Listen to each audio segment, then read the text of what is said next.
Hello, welcome. We're back with this series. Obviously, we're going to be finishing off the auto tours with the final set of tours, famous cities. Why has it done that? Silly me.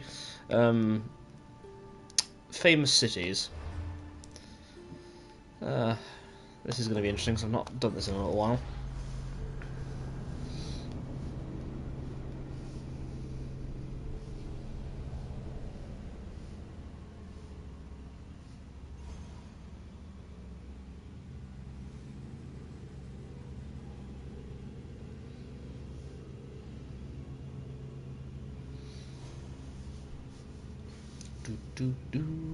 Again, I will, because it's been a while, so I'll of course state my atrocious pronunciations of Greek names.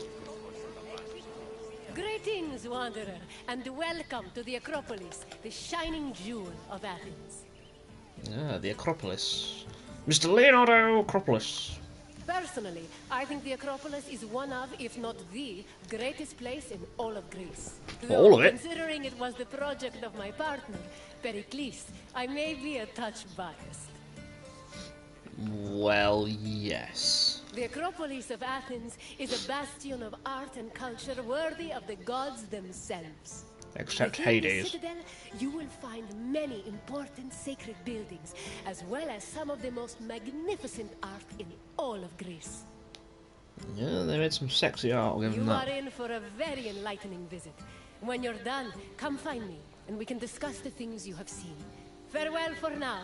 It looks sort of like, oh, do you have to?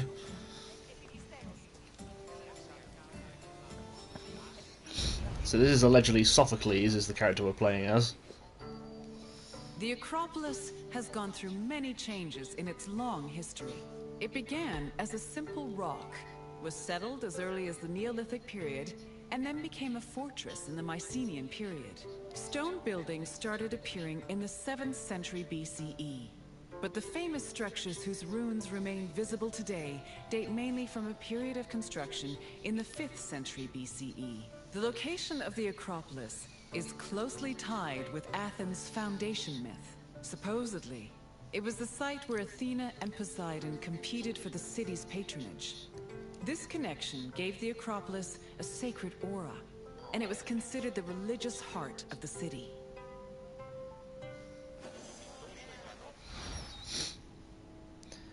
After the archaic buildings of the old Acropolis, most notably the Temple of Athena Polias, already, were burned down in 480 BCE by Xerxes' Persian army, the great general and statesman Pericles resolved to transform the natural imposing rock into a huge monument to Athens' political, military, and cultural greatness. Thus began the most ambitious building programme the Greek world had ever seen at the time. Several million drachmae were spent on the whole project, which has now been deemed by UNESCO as the supreme expression of the adaptation of architecture to a natural site. The Parthenon alone cost 649 talents, nearly 3 million drachmae, and the equivalent of approximately 12 tons of silver. To justify the massive cost, Pericles cited the need to immortalise Athena's greatness, but also called attention to the jobs the project would create for hundreds of stonecutters, carpenters, metalworkers, painters, and unskilled labourers, all of whom were grateful for the opportunity to make more money, because, you know, gotta make that money. I mean, I'd probably take it, if I was around that time and I was a skilled labourer.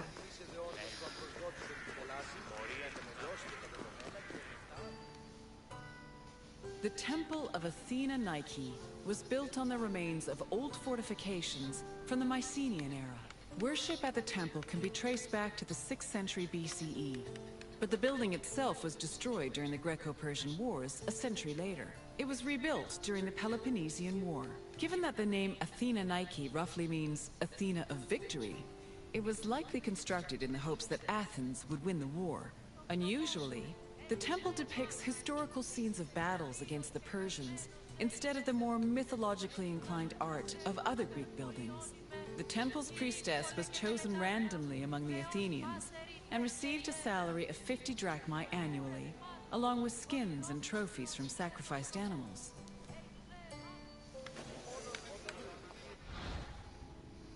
The area where the temple of Athena Nike was built offers a beautiful view of the southern shores of Attica, along with the ports of Piraeus and Phaleron. This noteworthy feature, as well as the Mycenaean ruins nearby, were the basis for the assumption that Aegeus, the ninth king of the old Athenian dynasty, watched the sea from here in the hope of seeing his son Theseus returning safe and sound from Crete. Theseus, the most important Athenian mythological hero, had left for Crete under the guise of one of the youth sent to feed the Minotaur. Theseus promised Aegeus that he would kill the Minotaur and bring back the Athenian youth on a ship flying white sails, symbolising victory and joy. The hero slew the Minotaur and sailed home, but forgot to replace his ship's dark morning sails with lighter ones. When Aegeus saw the dark sails, he assumed Theseus had died. Stricken with grief, the king threw himself off the steep bastion of the Acropolis, meeting his death on the ground below. However, other versions of the myth tell that Aegeus flung himself into the sea, which consequently took his name, the Aegean. Oh, I actually didn't know that. Makes sense. I'm pretty sure they mentioned that in the other one. Oh, yeah, of course, yeah, discovery types, yeah. We'll be dealing with those in the next part of this, although I probably won't be doing it straight away. The Acropolis was built up over a long period, due in no small part to its partial destruction during the Greco-Persian Wars. It was in the 5th century BCE, though, that the Acropolis received its most significant improvements. This period was an extremely prosperous time for Athens, both financially and culturally. With a booming economy bolstered by trade and the Lavrion silver mines, Pericles, the leader of Athens, financed a huge project to rebuild the citadel. He enlisted the help of renowned artists, like the sculptor Phidias, as well as the architects Iktinos and Callicrates. Together, they erected buildings like the Parthenon and the Propylaea Gateway. Pericles' goal was to make the Acropolis into a glorious monument to the gods and to mortal Athenians.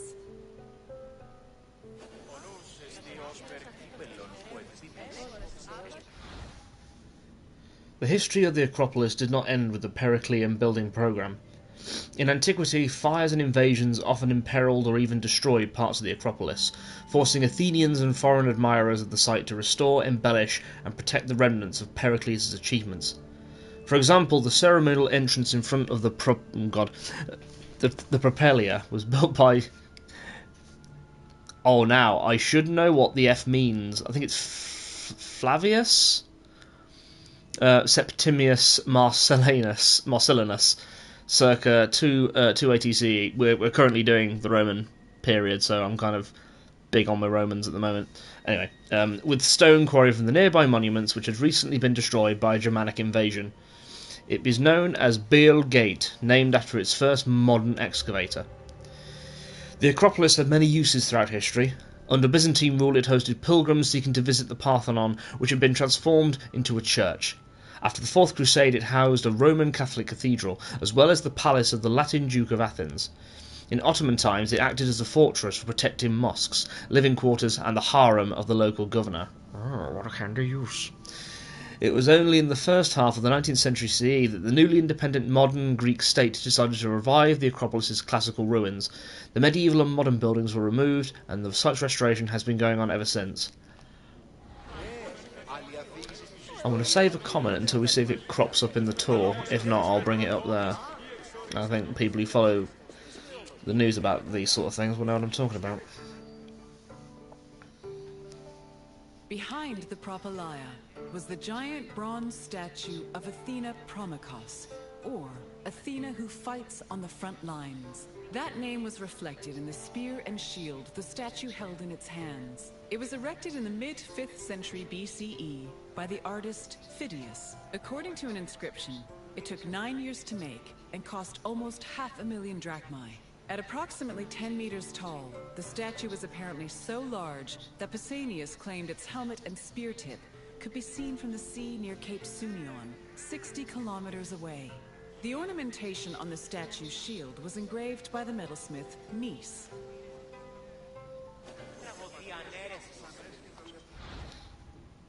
Athena, who was miraculously born from Zeus's head, I think some say thigh as well, or was that another? That might have been another deity. I don't have my mythology book to hand, anyway, was one of the most important deities in the Greek pantheon.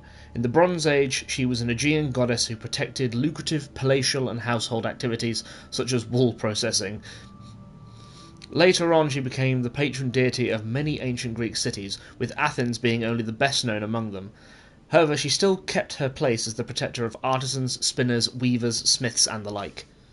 The goddess had numerous epitaphs reflecting specific attributes, including Athena Polias, the protector of the city, Athena Ergain, the protector of the crafts, and Athena Promachos, fighting in the first rank, which alluded to her worship as a martial deity. She was also conceived as the goddess of wisdom, and her most famous symbol was the owl, which was often engraved on Athenian coins and painted on vases, and was turned into a slightly annoying animatronic in Clash of the Titans. Although he was cute if he wasn't making all the noises.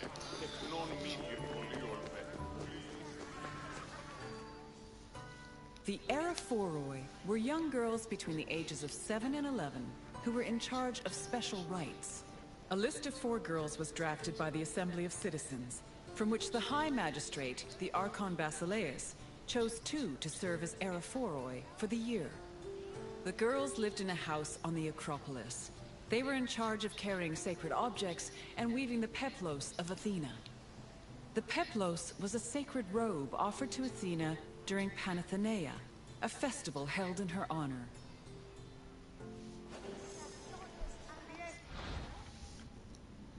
The Araphoi, I'm going to try and remember how they pronounced it here, were selected on the basis of noble birth, so only high-status girls had the privilege of serving Athena during the feasts of the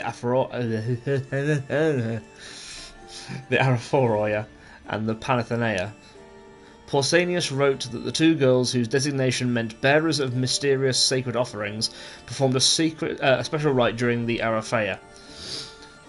I hope they don't. Oh, it gets mentioned a few more times. Oh god. Their main duty was to descend from the Acropolis to a precinct of Aphrodite, carrying secret objects on their heads given to them by the priestess of Athena. Once at their destination, they left the objects and received something else in return. Neither the Amphoroi nor the priests knew what any of the objects were, as they were always covered. Oh, secret admirer gifts. The Araphoi's other duty was to assist the temple's priestesses in the sacred act of weaving Athena's peplops, or garment. Oh, we're her dressmakers, are we? Oh, what fun. This ritual took place over 9 months. I mean, I'm assuming it was something to be massive, so before the garment was finally offered to Athena at the Parthenaea. Employing young and inexperienced Amphora, God, I'm gonna struggle with that word every time, guaranteed the purity of the sacred robe. Purity. It also gave the girls the chance to learn how to spin and weave, which were the 2 most important tasks required of Greek women. Yeah. Let's carry on now.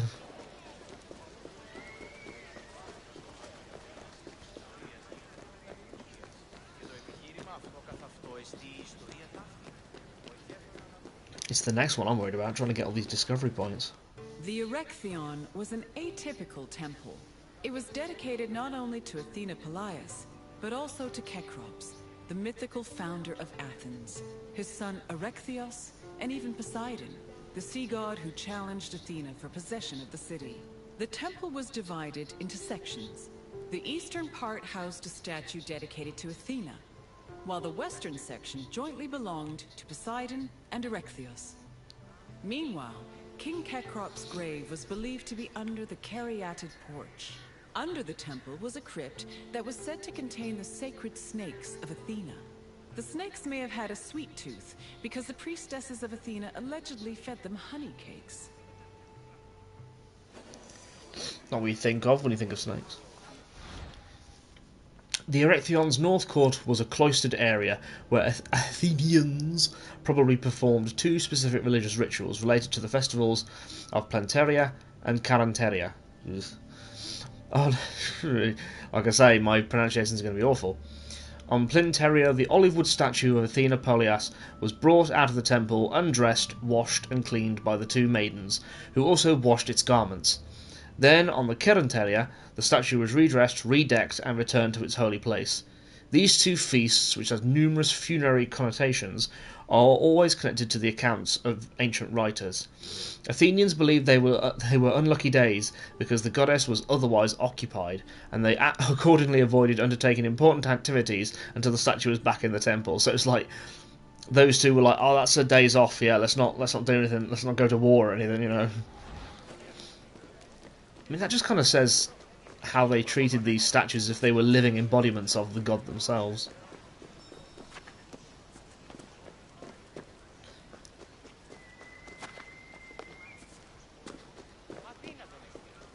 At least that's one interpretation anyway, I could be very wrong. But a fresh-faced ancient historian. The Parthenon is one of the most well-known buildings in the world, and an enduring symbol of ancient Greek civilization. While it is located on the Acropolis, the building is not a traditional temple.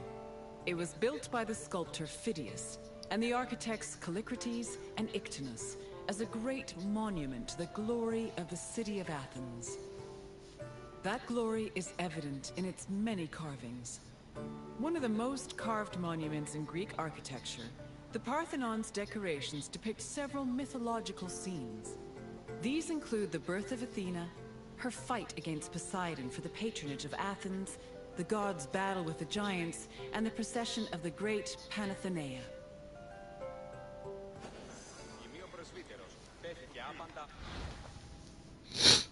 The Parthenon was built and decorated between 447 and 432 BCE, and the worship of Athena went on for nearly 1 millennium. I nearly made that up then.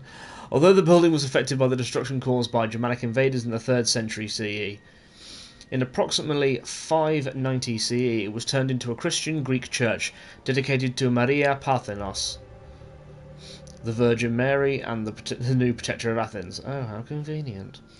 The church became the 4th most important pilgrimage destination in the Byzantine Empire after Constantinople, Ephesus, and Thessalonica. After the Latin soldiers of the 4th Crusade captured Constantinople in 1204 CE, Athens became a Crusader duchy for 2.5 centuries, and the Orthodox Church became the Catholic Cathedral of Our Lady. The Ottoman conquest of 1458 CE transformed the Parthenon once again. This time it became an Islamic mosque. Although refurbishments and additions were made to the building throughout its many iterations, the continued Christian and Muslim activity within the Parthenon helped preserve the monument better than any other ancient structure.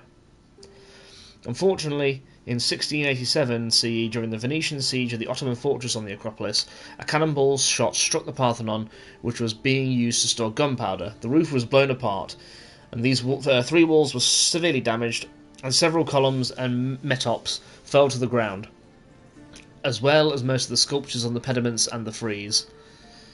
As always, we just seem to accidentally... Why would you keep gunpowder in an ancient... I mean, aside from it's a big building, but... Oh. The Parthenon's inner chamber, or cella, contained a massive statue of Athena that was considered to be one of the sculptor Phidias's greatest masterpieces. The statue was chryselephantine, a combination of gold and ivory. To justify the steep cost of its construction, Pericles told Athenians that the statue was a gold reserve, which could be disassembled in times of economic distress. The cella also allegedly contained a pool, whose main purpose was to control the room's humidity, which helped preserve the statue's ivory. I mean, that must have costed a bomb. Some researchers have hypothesized that the Parthenon statue of Athena cost almost as much as the building itself. That would not surprise me. Unfortunately, the statue was either destroyed by a fire or brought to Constantinople in late Roman times, where all trace of it was lost. Stolen! Fortunately, descriptions from historians like Plutarch and Pausanias, as well as smaller copies like the marble... Vivecion statuette, I had to really read that one properly, allow for detailed reconstruction. The goddess was armed with a triple-crested helmet featuring a sphinx and 2 griffins, a big circular shield in her left hand and a spear. She held a winged Nike 2 meters tall in her right hand, while a huge sacred snake was coiled between her left foot and the shield. She wore a typical Peplops robe tucked into her belt, and on her chest was a snake-ridged aegis displaying the head of Medusa. because I think there was something to do with... If I'm correct, I think that was what was meant to be on their shield, or what was meant to be on a shield. Today, a modern replica of the statue stands in a copy of the Parthenon in Nashville, Tennessee. Oh! I mean, it'll do, I suppose.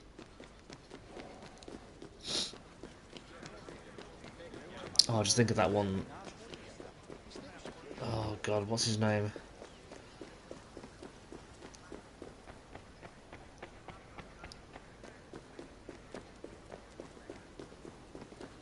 It's going to annoy me now. There's a musician that writes very blue-sounding songs, as in questionable lyrics, but they're kind of funny if you're not easily offended.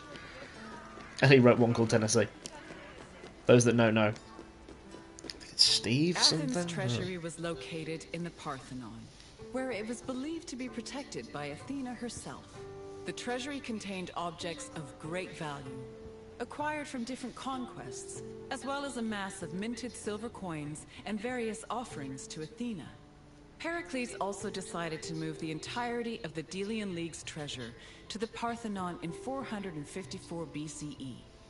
This was a great testament to Athens' power over the rest of Greece.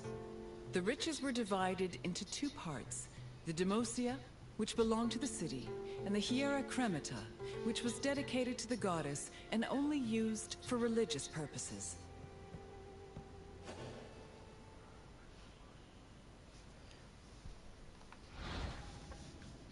At the height of its power, Athens' two main sources of revenue were the silver mines at Laurion and the contributions paid by the allied cities of the Delian League. Contributions, you say? The Delian League began in 478 BCE as an alliance of around 150 Hellenic cities, all headed by Athens. Its aim was to free the Greek cities under Persian oppression. The allies, whose number eventually grew to 300 as a consequence of numerous victories, contributed troops and money, the latter of which was stored in the sanctuary of Apollo at Delos, a small holy island in the Aegean. After the Persians were defeated, the allies started to resent Athens. Wonder why. And its constant demand for troops and money. Again, wonder why. Athens ruthlessly quelled every revolt and transferred the allied treasury to the Acropolis, gradually transforming the League into its own empire. In fact, part of Sparta's success during the Peloponnesian War was determined by their promise to give the Athenian allies their freedom back, which earned the city lots of support. But then, later on, Sparta tried to make its own league, and it did the same thing, or tried to do the same thing. So yeah, the one thing we didn't notice, the marbles, which I think are at the Acropolis, aren't they? The Elgin marbles. And what did you think of the Acropolis? It We truly better is quite answer the something, questions isn't first. it? A sacred sanctuary and an architectural marvel, all in one. Her eyebrows keep vanishing into her head. It's very disconcerting. Stop moving your eyes, please. You're confident enough for a test? Confidence is a strong Let us word. see how much you know. Which two gods competed for Athens' patronage? It's got to be Zeus. Gotta make sure I read it properly. Correct. It was Poseidon and Athena who fought for Athens' patronage. As for who won, the answer is in the city's name. On to the next question. Perseus. Who sculpted the statue of Athena in the Parthenon? Correct. The renowned sculptor Phidias made the statue, which was considered one of his masterpieces. And now, the final question. Which king's tomb was believed to be under the caryatid porch? Cecrops. That is correct. Cecrops was the mythological first king of Athens, and his tomb was said to be under the Erechtheion. It seems you know much about this place. Well done, wanderer.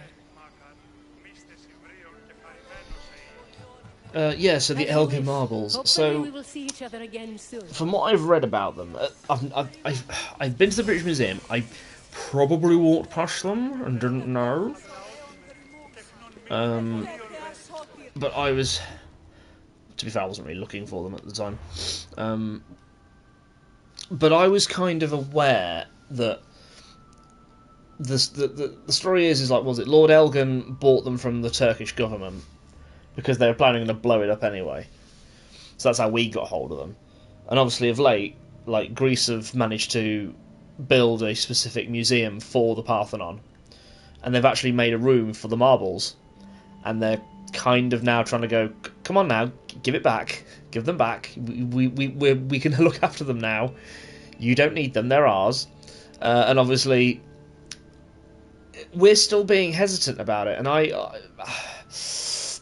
don't know how to feel about it, because on the one hand, I get that maybe not all of them, but maybe some of them should be here for us to see and for everyone to appreciate in this country. But then at the same time, it's like, but they belong to Greece, and I mean, for Greece, it will probably enhance their tourism, so it's a win-win for them. Oh no. And I think I read some article somewhere about someone saying, oh, we should make copies and send them the copies, and I'm like, no. If we're going to make copies, we should keep the copies. Anyway, controversial statement over, let's carry on to Mycenae. My seat.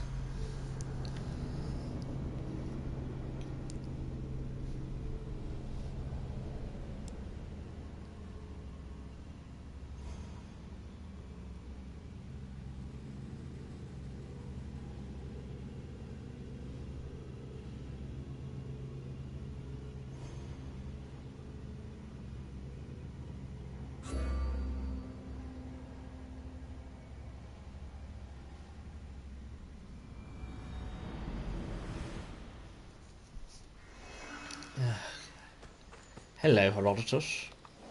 Welcome, traveller, to the ruins of Mycenae. I'll call it Mycenae if it's alright with you. It is humbling to stand in the remnants of such a great civilization. Looking at these ruins, I am reminded that the past is never as far behind us as we think. Well, it's not in terms of the time period this is set in. But then it still stands like that, roughly, so. Center of the old Mycenaean civilization. It was home to great warriors and heroes. In many ways, places like Athens and Sparta stand on the shoulders of its accomplishments. This tour will take you through its ruins and introduce you to its most important monuments, revealing its history in the process. I hope you enjoy yourself. I'll be waiting for you at the end of your visit.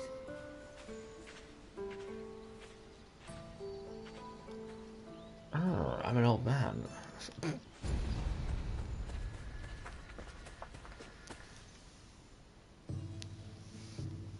The Mycenaean civilization flourished in the Late Bronze Age between 1600 and 1200 BCE. During this period, it was mainly located in the Peloponnese and central Greece. Mycenaeans were known for exploring distant lands. Notably, they battled the Hittite allied city of Walusa in a conflict that was believed to be the inspiration for Homer's Trojan War. But the Mycenaean people didn't only travel to fight. They learned much from their neighbors, the Minoans of Crete, such as how to write syllabic script on clay tablets. Such tablets provide evidence that Mycenaeans spoke an early form of Greek. They also tell of how great Mycenaean kings ruled over their warriors from opulent palaces in places like Mycenae, Thebes, and Knossos.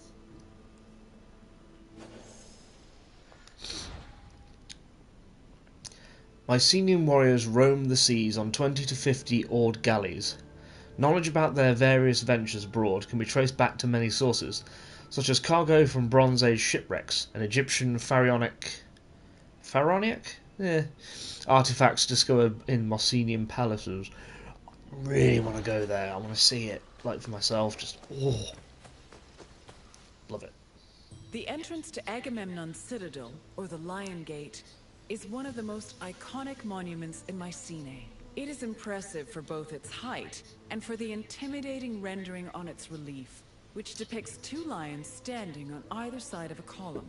Unfortunately, the lions' heads, which were presumably made of a precious metal or higher quality stone, have been lost to time. The gate was most likely meant to greet a triumphant king returning home from successful military campaigns and to awe foreign visitors.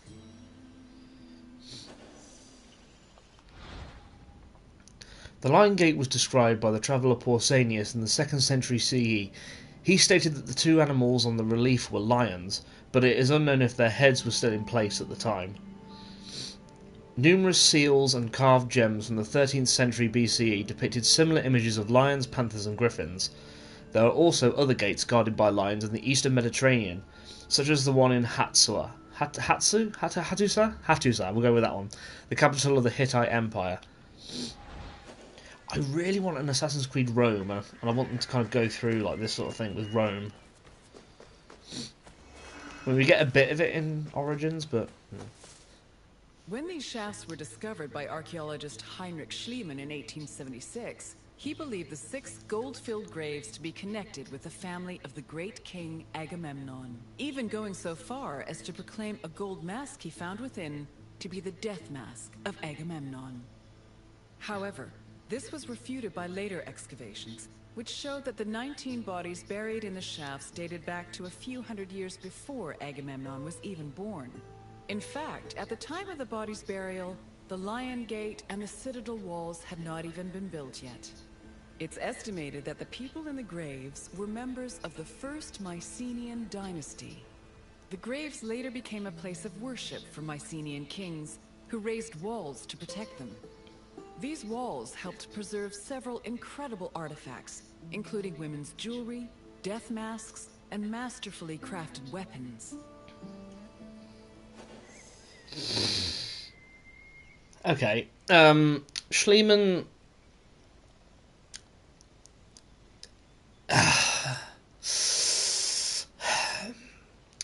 As an archaeologist in training, a lot of us, and even after I heard everything he does, you wouldn't call him an archaeologist.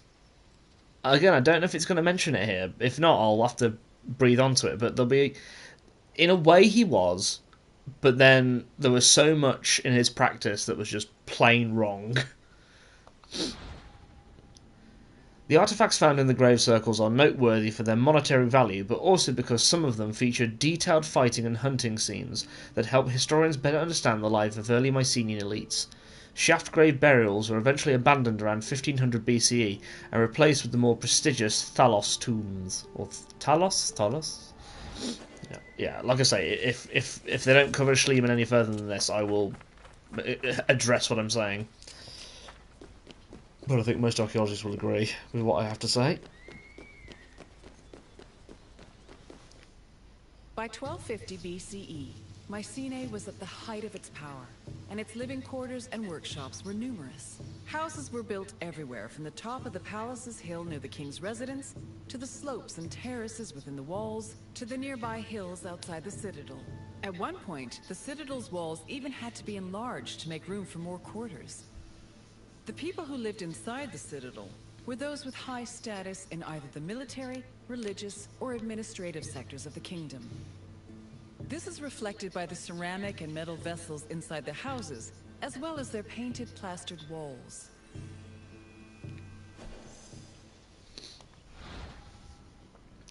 Mycenaean houses rarely had windows, and would have been rather dark and poorly ventilated. As a result, most household activities probably took place in the courtyard and the vestibule, while sacrifices and feasting occurred in the Megaron Hall. Some houses also had basements for storing food, tools, textiles and other items.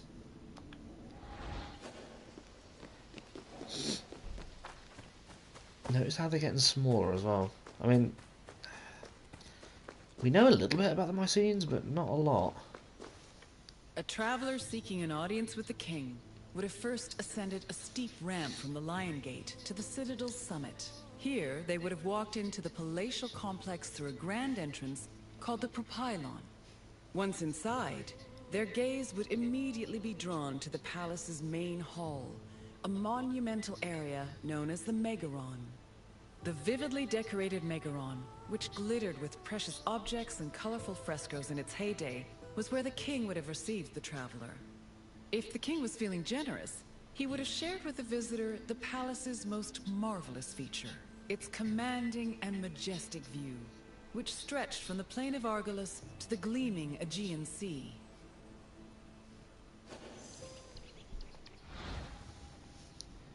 The Megaron Palace was an architectural wonder in its time, especially in regards to the preparation work that had to be done before its construction.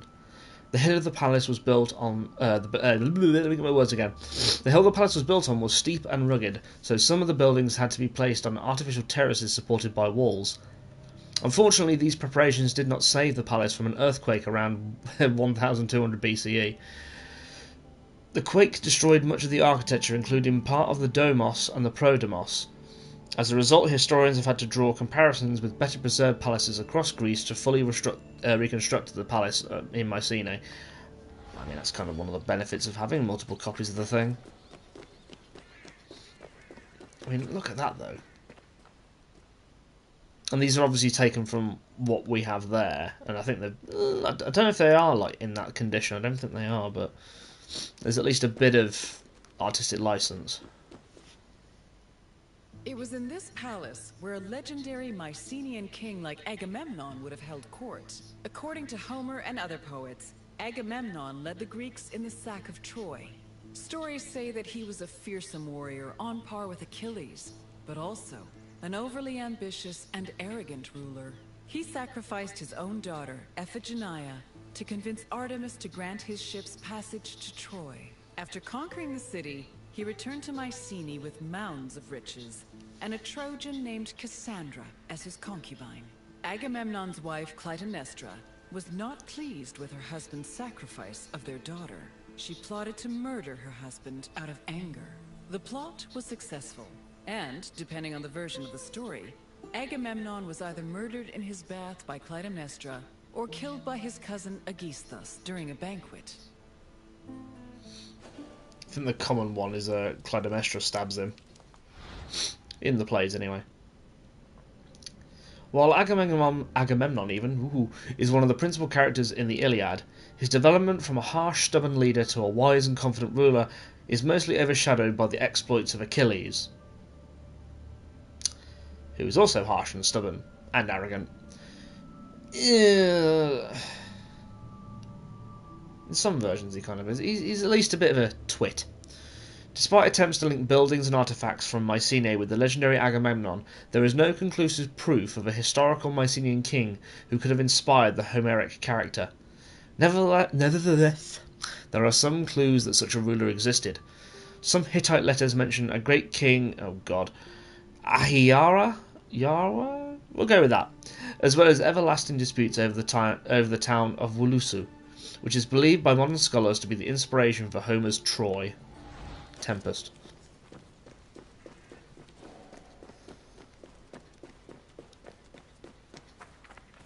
Alright, Erods. You've completed the tour. I trust it was an eye-opening experience.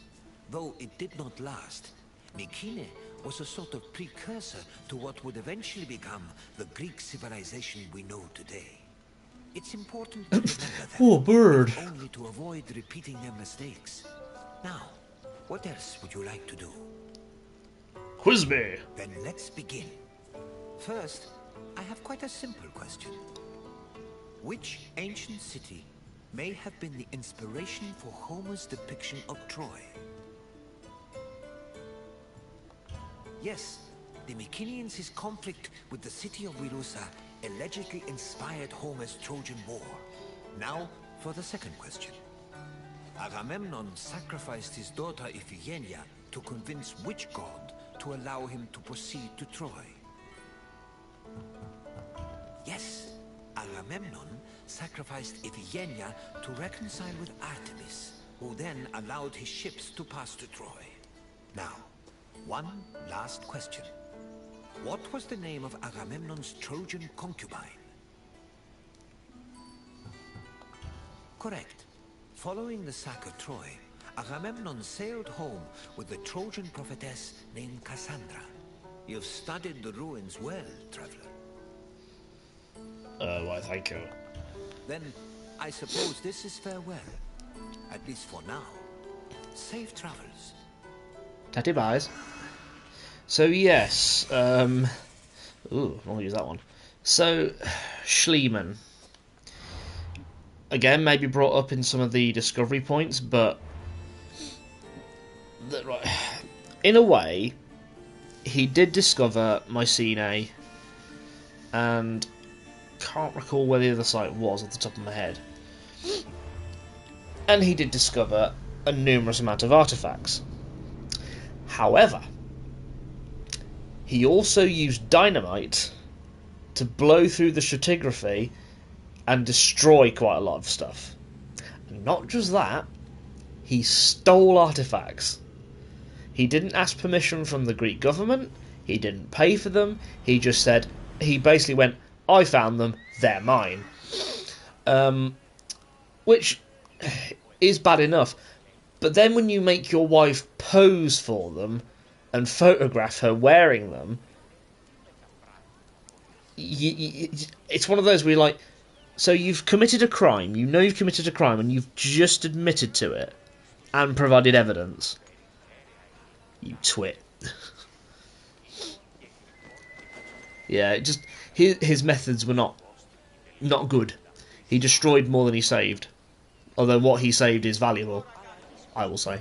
Welcome, friend, to this especially sacred part of the Olympian Sanctuary. Ooh. This place is practically vibrating with divine energy. I feel like if I look over my shoulder right now, Zeus will be staring back at me. That's because there's an eagle behind him. Yeah, I got the joke.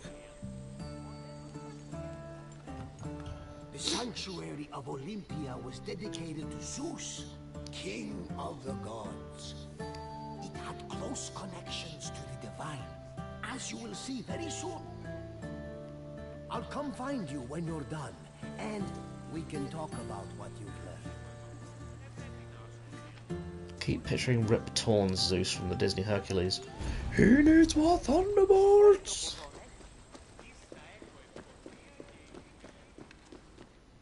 This workshop was built for the renowned sculptor Phidias after his work on the Acropolis of Athens. In 435 BCE, Phidias came to Olympia to begin working on the great chryselephantine statue of Zeus. He died 5 years later, shortly after completing his masterpiece. This grand statue would become one of the 7 wonders of the ancient world. Phidias's workshop was located right next to the Temple of Zeus. Its structure has been well preserved, mostly owing to its conversion to a church in the 5th century CE.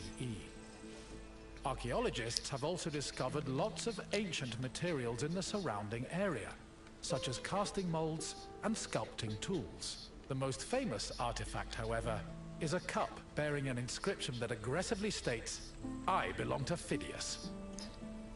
So hands off. Phidias was part of Pericles' inner circle. However, this did not prevent him from being accused of impiety and exiled from Athens.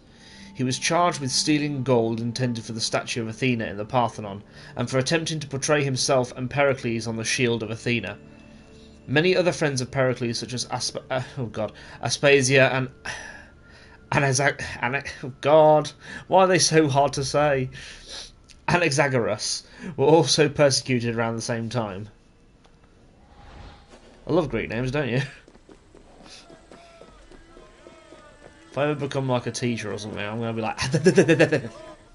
On the 5th and final day of the Olympic Games, victors attended a ceremony where they were crowned with olive wreaths and showered in flowers. The crowns came from the sacred olive tree of Zeus, which was planted near the god's temple. A young boy trimmed the branches with a golden sickle, before giving them to the Hellenodikai to turn into wreaths. After the crowning ceremony, it was time for great feasting and celebration.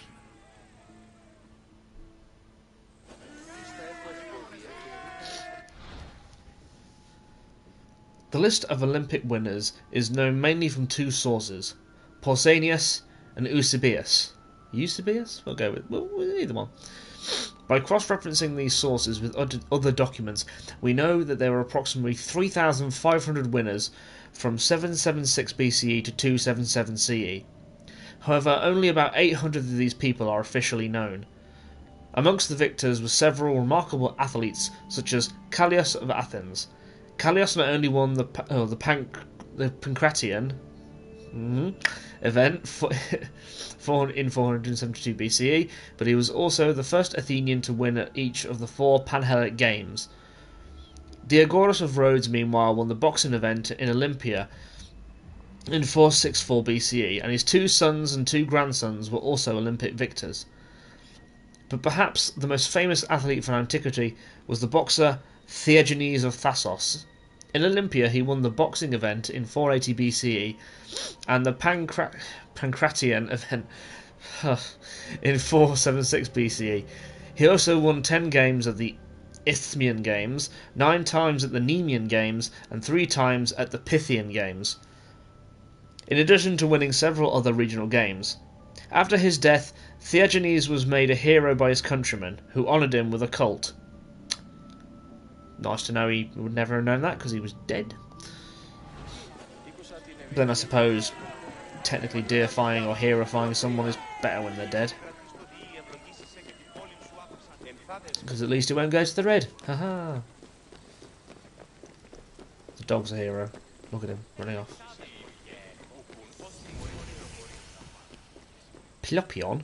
It was dedicated to Pelops, which inspired the name Peloponnese.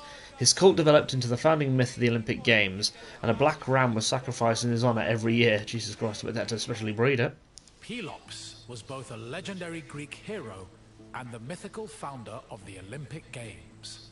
According to legend, Pelops fell in love with the beautiful Hippodamia. Her father, Oenomaus, the king of Pisa, disapproved of their union. Having once heard a prophecy that he would be killed by his son-in-law, Oenomaus was known to challenge his daughter's suitors to chariot races, killing them when he won. Still, Pelops was determined to win Hippodamia's heart. Before the race, he enlisted the help of Poseidon, who gave him a golden chariot with 4 winged horses. Pelops was able to win both the race and the hand of his beloved, while Oenomaus was dragged to death by his horses. The start of this famous race was depicted on the eastern pediment of the Temple of Zeus. Hey, he's running! Hey, he's been trampled! In Greek mythology, Pelops' father was Tantalus, the king of... oh God. It's all the big words today. In Lydia, the gods favoured Tantalus and often invited him to their feasts. At one such feast, Tantalus tried serving his son Pelops to the gods as a way of testing them. He cut Pelops into pieces and made his flesh into a stew. Only Demeter, distracted by the loss of her daughter Persephone, ate Pelops' shoulder. The other gods sensed the king's treachery and did not partake in the stew. Zeus punished Tantalus by sending him to Tartarus, where he could not quench his thirst or sate his hunger. Any water or fruit he reached for shrank continually away from his grasp, serving as the origin for the word tantalize. With Tantalos taken care of, Zeus reassembled Pelops and brought him back to life, with the exception of his eaten shoulder, which was replaced with an ivory prosthetic made by Hephaestus. Ah, that's cool, he's got a fucking ivory shoulder.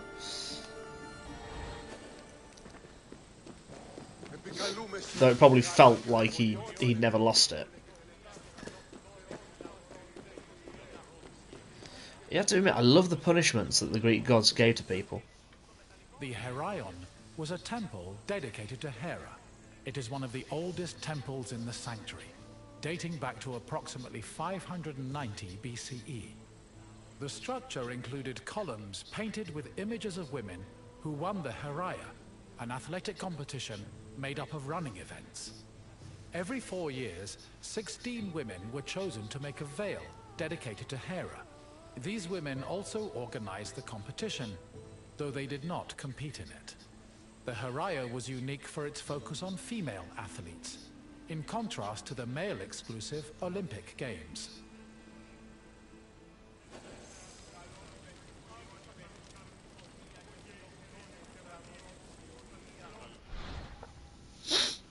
According to Pausanias, the Heraion was filled with several statues and votive offerings.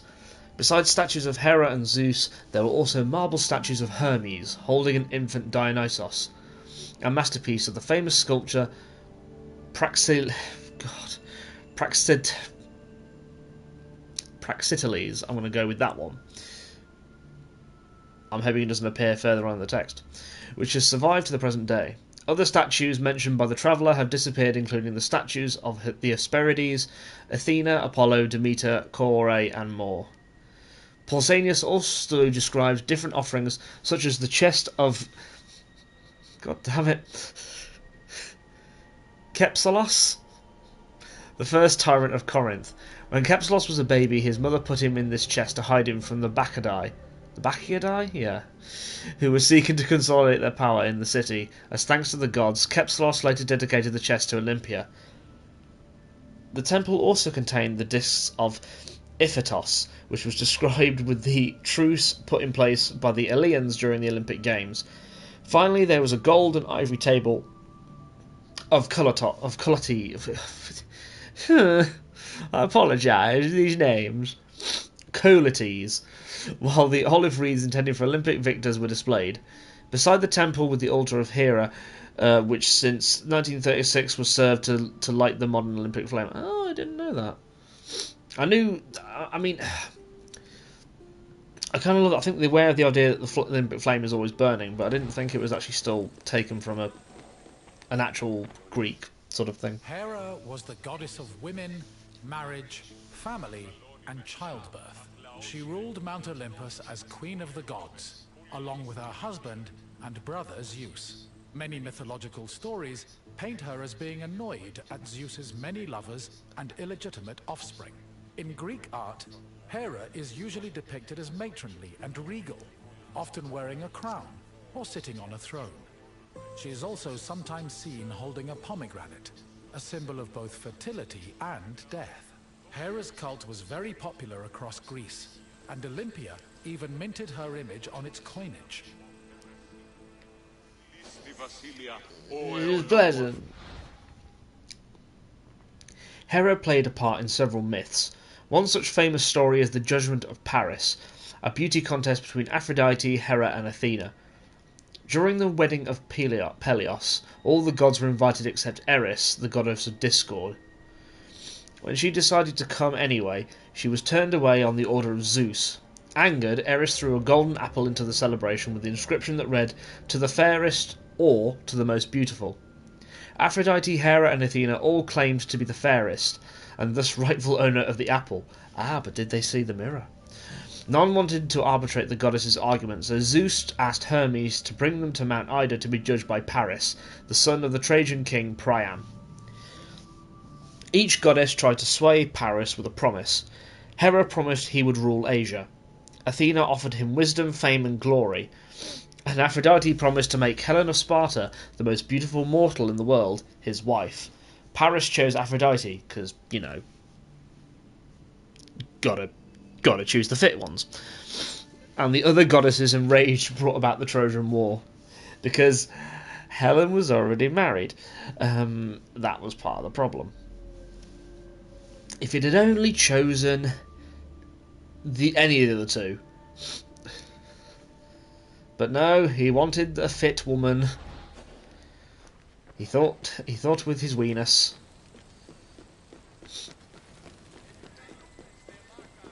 That's what I said. He thought with his elbow.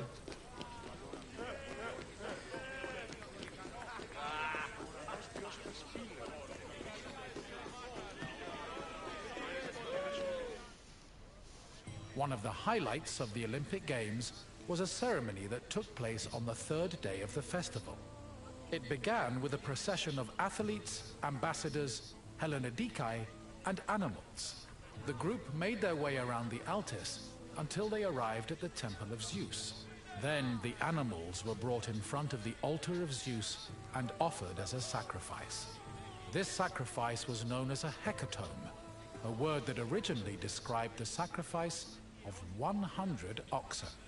During the hecatomb, the bones and legs of the animals were burned and carried to the top of a mound of ashes from previous sacrifices. Meanwhile, the meat of the animals was saved for a large banquet held later in the evening.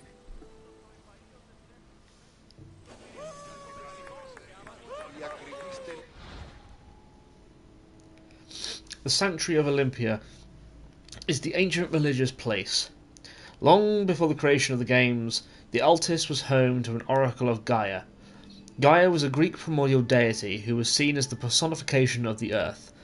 Her oracle was later supplanted by the oracle of Zeus Oranos, although it's possible the two coexisted for a time. The oracle of Zeus also eventually disappeared, probably because of the development of other major oracular sites like Delphi and Dodona. However, divination continued to be practiced in Olympia in the form of soothsayers. Soothsayers? Soothsayers were among the principal priests in Olympia. They engaged in a practice called horoscopy, in which they studied the entrails of sacrificed animals to interpret the thoughts of Zeus. What does the sheep's liver say? Zeus is drunk again. What about the spleen? Zeus is horny again. For some reason, I just imagine Zeus as part of like Tenacious D and going like, "Well, me and Poseidon are horny." The Olympic Games were dedicated to Zeus, and all the ceremonies and events were hosted in his honor. It is no surprise that the largest temple in the sanctuary was the Temple of Zeus. While most temples were restricted to priests, the Temple of Zeus welcomed all who visited Olympia. This openness was most likely meant to show off the gold and ivory statue of Zeus that stood within the temple's walls. The building also featured art depicting both versions of the Olympic festival's founding myth. The eastern pediment showed a scene from the legendary race between Pelops and Oinomaos. The temple's metapiece, meanwhile, showed the 12 labors of Heracles, the other mythical founder of the games. No one could beat Hercules. Not only was the Temple of Zeus the largest temple in Olympia, it was also the largest temple in all of the Peloponnese region. Well, look, of course it was. You're going to build a temple to the king of the gods, you've got to make it the largest. You know, big Zeus energy.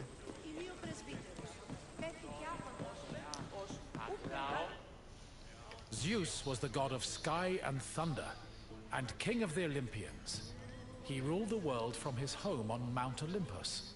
The child of Cronus the Titan, Zeus overthrew his father and cast the Titans out in a great battle known as the Titanomachy.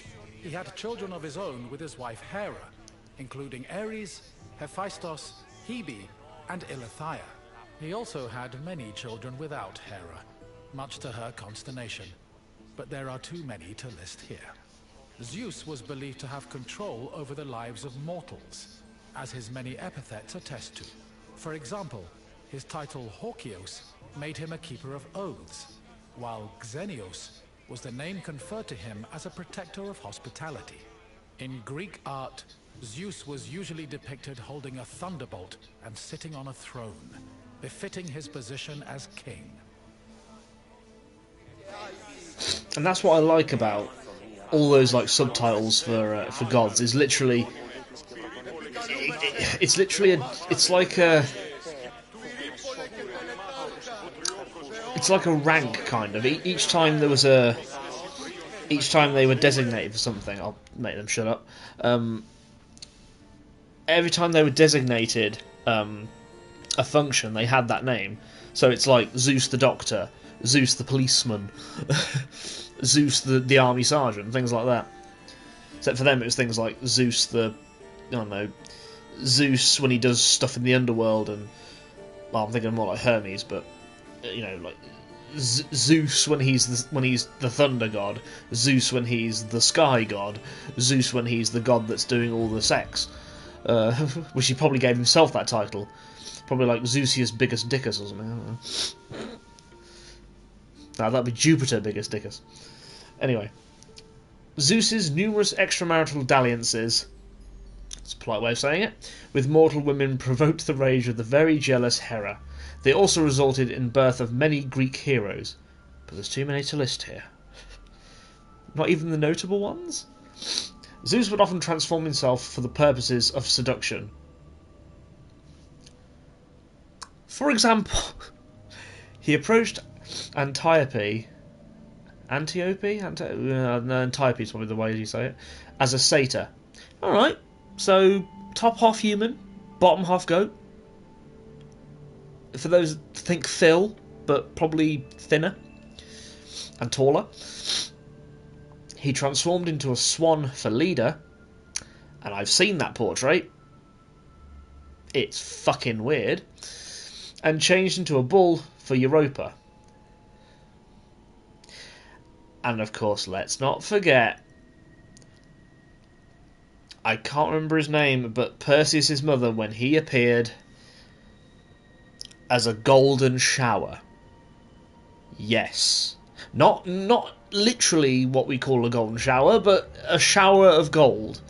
Like a moonbeam, I think is what some people say, or a sunbeam. So even as light particles, he can still do that. Sometimes he even impersonated other humans, like when he appeared to Alcmene as her husband Amphitryon as an act of deception that led to the birth of Heracles. Yeah, that was a weird story. That was like, what was it? He somehow tricked the god of... I can't remember what it was. It was like he somehow I don't think he tricked him. I think he got him to do his job. Where he literally... Basically, he made it so time moved differently outside Amphitryon's house to the outside. So literally, Amphityon was like... To him, he was walking towards his house, whereas in the house, Zeus had been like banging his wife for like a week or something like that. It's very weird. That's why I love Greek myths, because they're so weird. The Temple of Zeus was home to the chryselephantine statue of Zeus, one of the 7 wonders of the ancient world. The statue, made of gold, ivory, and wood, was sculpted by the renowned artist Phidias. At 13 meters tall, it was as impressive looking as it was difficult to maintain. Oil was used to protect the wood and ivory from cracking, and to prevent general decay. While the statue does not exist today, it was thankfully described by Pausanias in great detail, so its legacy lives on. Oh, I don't know what that mark on his nipple is.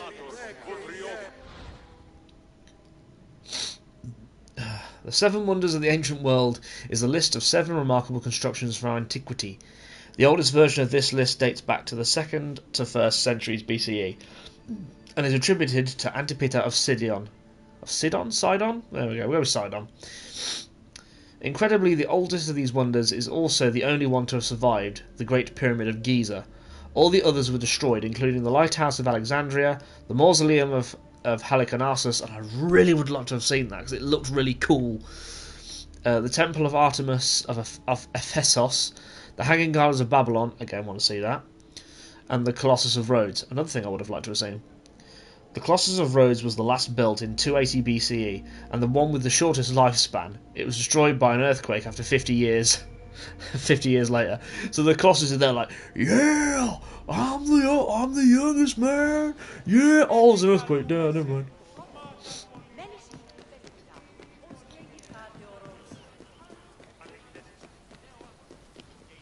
Hello again. I hope you enjoyed your visit and feel a little bit closer to the gods.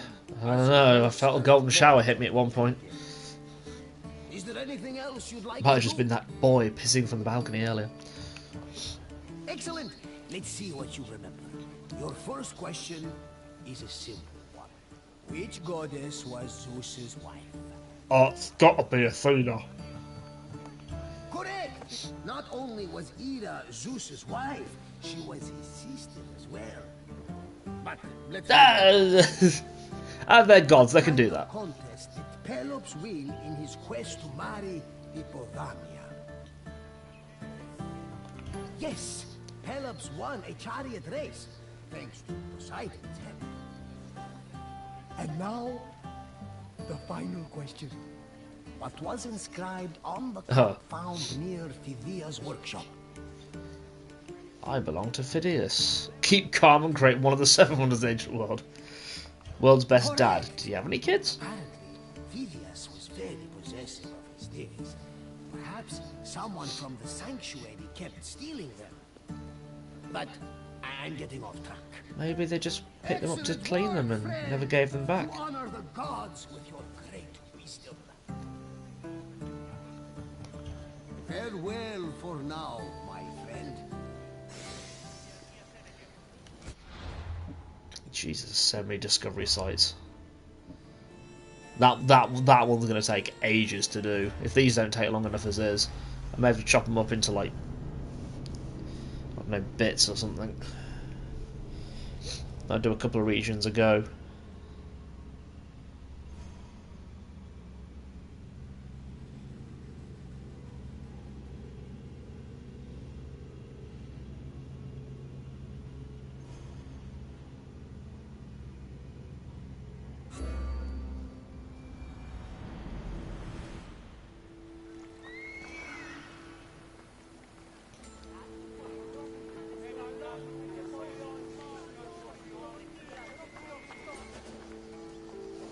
Greetings, wanderer, and welcome to the Agora of Athens.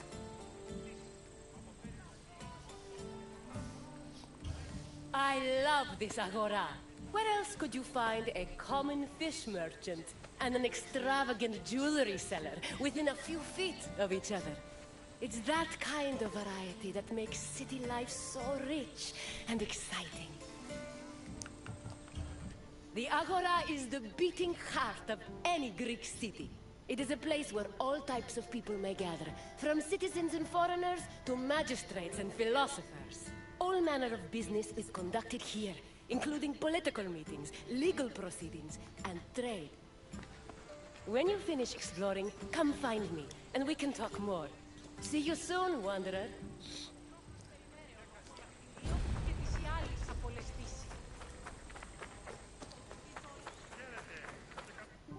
The Agora was the civic center of Athens, but it wasn't only frequented by politicians and city officials.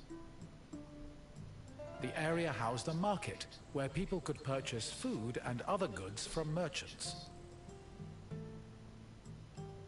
It was also frequented by philosophers who used the public space to establish schools and pass on their teachings to students. Religion had its place as well. Temples dedicated to Hephaestus and Apollo were located in the Agora, along with the altar of the 12 gods and the monument of the eponymous heroes.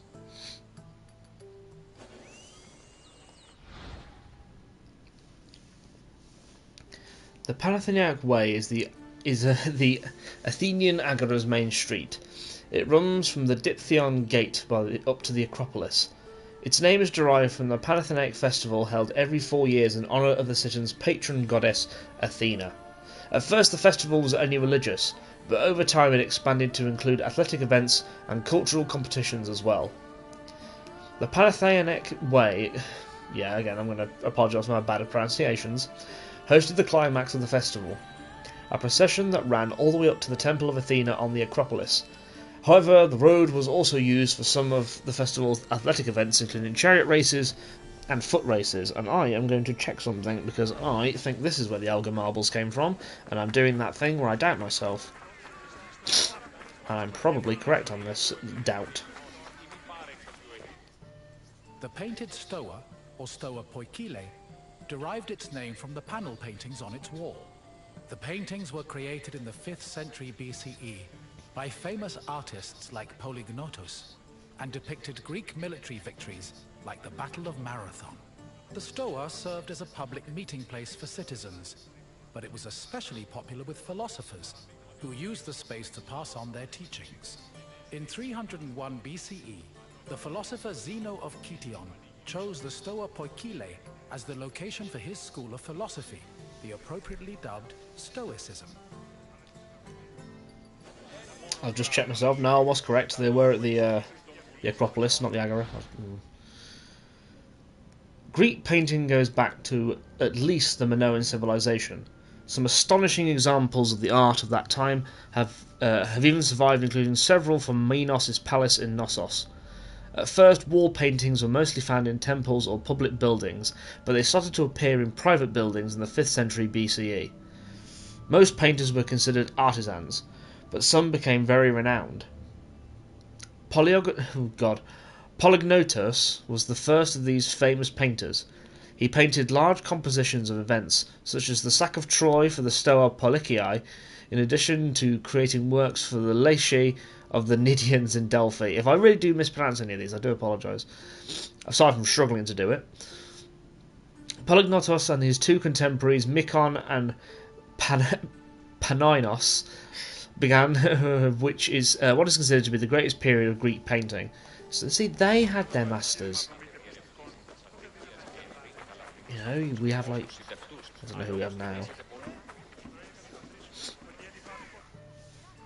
Trade in the Agora was supervised by magistrates. There were 5 agoranomoi, who kept order in the market, controlled the quality of goods, and collected market dues. This provided revenue to the city, and helped pay the magistrates and those in charge of maintaining order. The market benefited everyone. Customers bought what they needed, merchants made their living, and city officials received the money they needed to keep the wheels of democracy turning.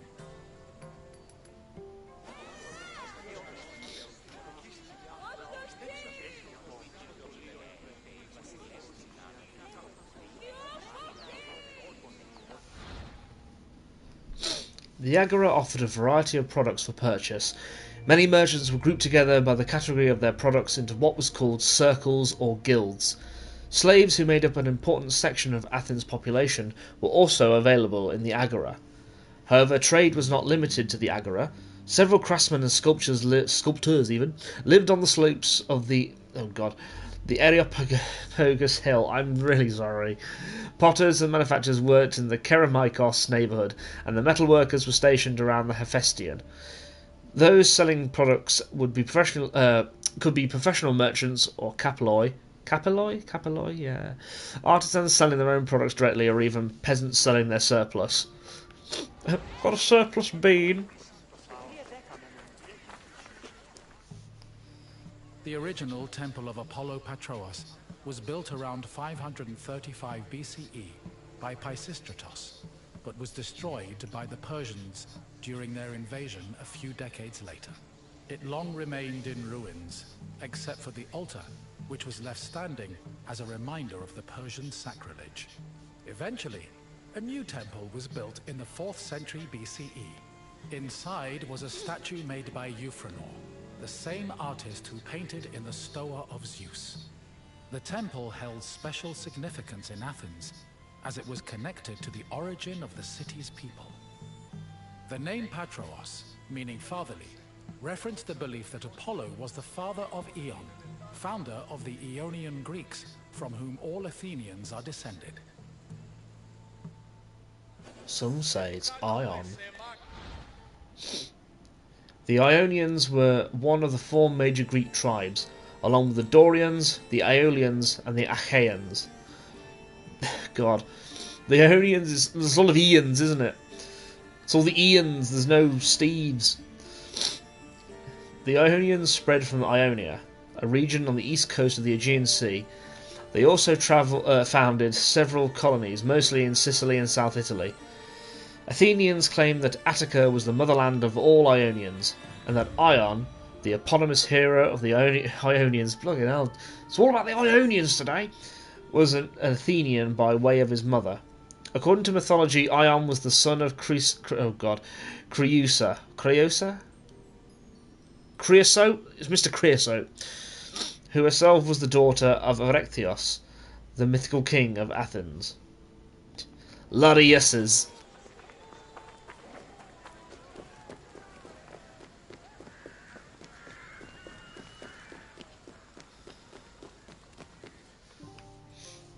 The Temple of Hephaestos overlooks the Agora from the Colonus Agoreus hill. Today, it is one of the best preserved temples in Greece, owing to its conversion to a church in the Middle Ages.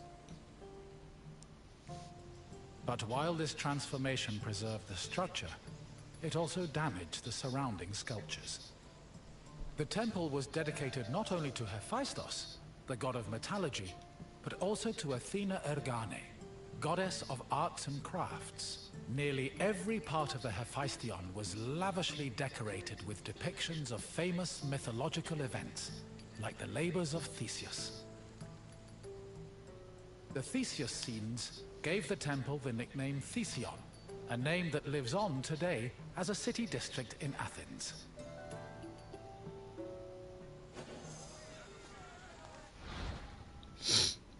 Because the Hephaestion was dedicated both to Hephaestos, the god of metallurgy, and Athenia Agane, the goddess of crafts and weaving, it is no surprise that many metalworking shops were installed on the same hill as the temple, all of which contain evidence of the production of weapons and armour.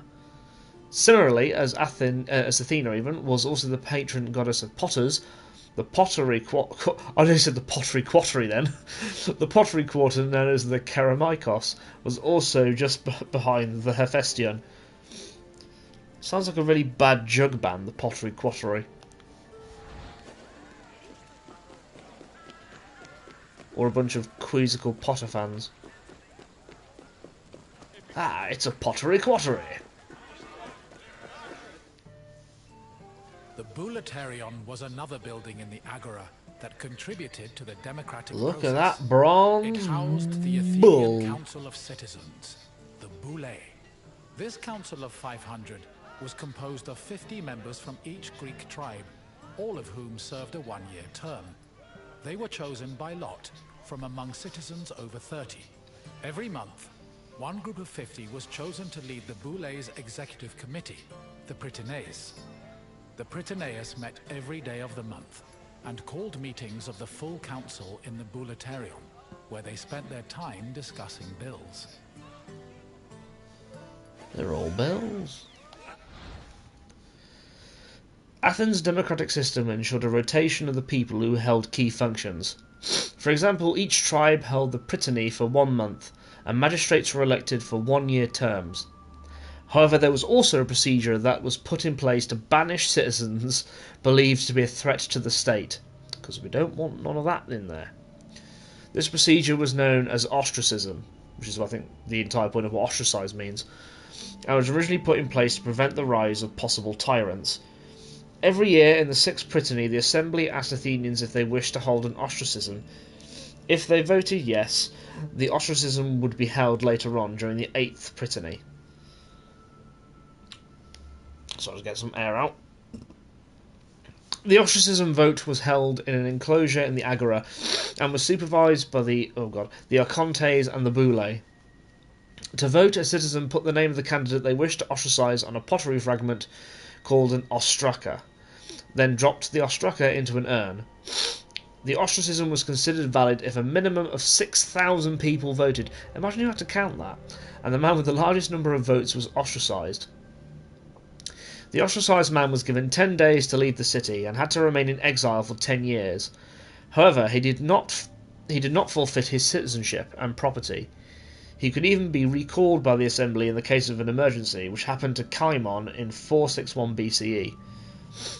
Famous politicians who were ostracised include Xanthippos, Themistocles, Alcibiades, I know that name, and Thucydides, or as I call him, Thucydides, who used the time provided by his exile to write his history of the Peloponnesian War.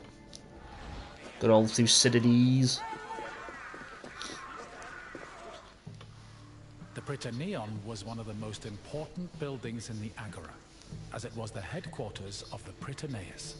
The Prytaneis was the executive committee of the Boulae, who ran the city's daily operations. The Prytaneis dined in the Prytaneon, and 17 of them slept on site to ensure there were always officials available to deal with emergencies. The Prytaneon also housed the official weights and measures of the city.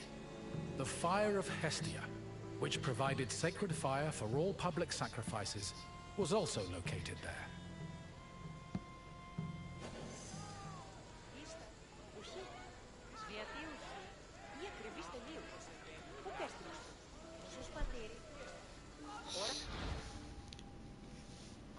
The Prytanes were magistrates from the Boulae's Council of 500.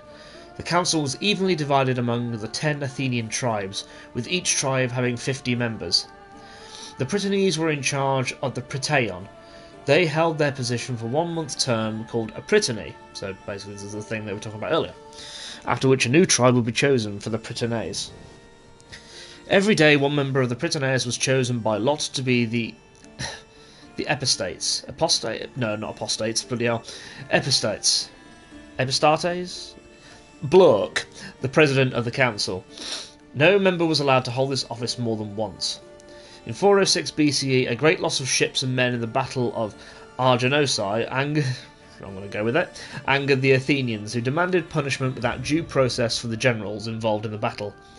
However, the philosopher Socrates, or some say Socrates, or Socrates, was the epistates at the time, and he refused to vote on the matter, stating that he would never perform an action that wasn't in accordance with the law.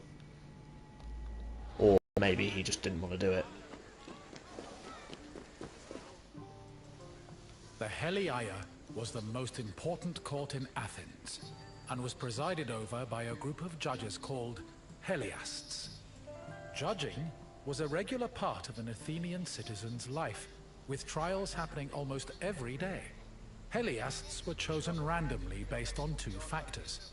First, that they were on the official list of 6,000 potential Heliasts. Second, that they were present at court on the day of the trial.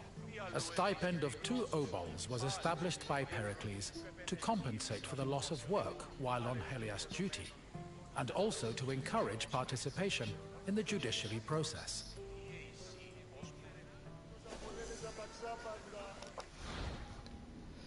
During the 5th century BCE, the regime of Athens implemented an important innovation to encourage participation in the city's democracy. At the instigation of Pericles, a special allowance called the mythos was created. At first, the mythos was only given to bullates and heliasts, judges, but in the 4th century BCE, ecclesiastikos, that's going to have to be that one, was created for the participation in the Athenian assembly. The mistos was a payment that allowed even the poorest citizen to perform public functions. Strangely, even though they were democratic regimens elsewhere in Greece, the mistos system only existed in Athens. I see.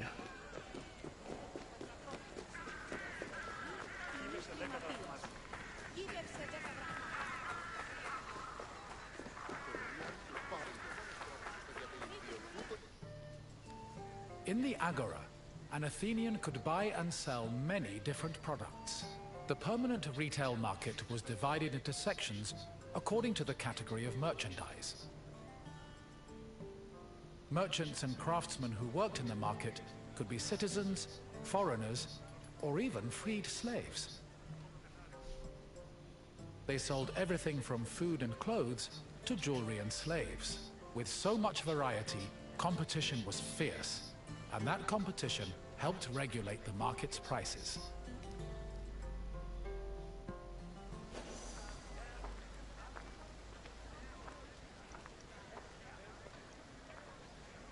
Δυνατόν εστί μας με τα πολύ τους ύπους. Οι κλέπτε βούλοντες είναι εκφυντή. Πάυσε πάρα αυτά. Ούτως των σικελικών άργυρο να μετακόμιστον. Οι φυγαρούν άρξεις πολλήν βούλος ανθήκων. Weights and measures varied from city to city.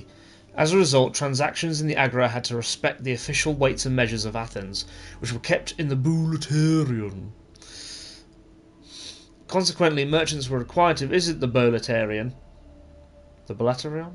Boulaterion sounds good. To test their measuring devices against the city's official standards.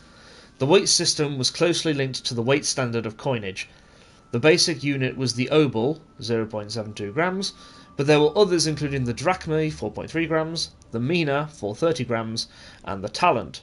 A talent? 205.86 kilograms. Numbers don't mean anything to me.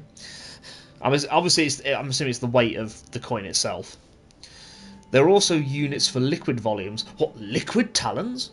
Such as the medimnoth.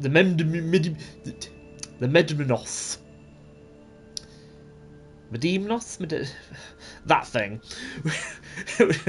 Which was used to calculate grain transactions, and the metrates, which was used to measure wine. Special magistrates known as metronomoi were appointed to supervise the adequate use of weights and measures in the Agora.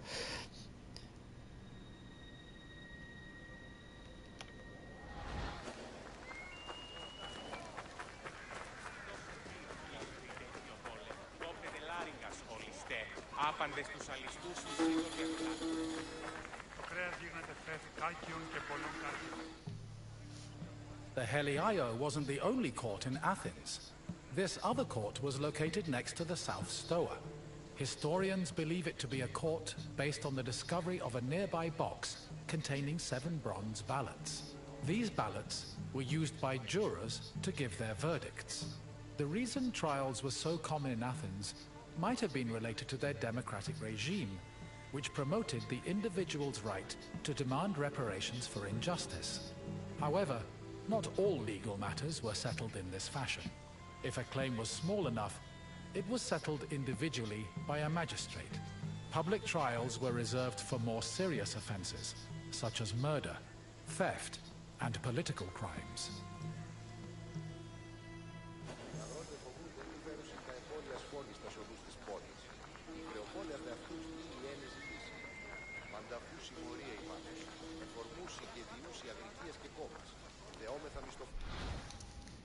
Very flattering, is it? Athens' most famous judicial affair is probably the trial of Socrates in 399 BCE. The philosopher was accused of impiety against the pantheon of Athens and the corruption of the city's youth. The events of Socrates' trial have been related by 2 of his disciples, Plato and Xenophon. It's possible that the accusations against Socrates were politically motivated, as many of his friends, including Critias, Charmides, and Alcibiades, were against the city's democracy. I'm getting very gassy, but me. Oh dear. Which was already in jeopardy after Athens' defeat in the Peloponnesian War. Furthermore, even though he denied it, Socrates was often associated with the sophists, who were being used as scapegoats for the loss of Athena's traditional values. Whatever the reasons for the accusations, Socrates was found guilty, and since the law provided no specific penalty for his offences, both the accusers and the accused were required to suggest a possible sentence. Socrates proposed to be fed in the Praetorium, while his accusers demanded the death penalty. Always committed to following the law, Socrates accepted the fatal verdict and was executed by drinking hemlock. I believe that's a big thing. It's like a really big thing. That even when the law was twisted against him, he still followed it. The mint was where the city made its coinage.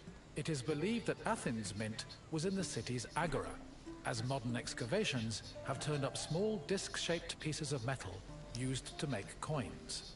Much of the silver required for minting coinage came from the Lavrion silver mines. Athens was so dependent on the mines that when they lost them during the Peloponnesian War, the city was forced to melt down a gold statue of Athena to mint gold coins and avert a monetary crisis.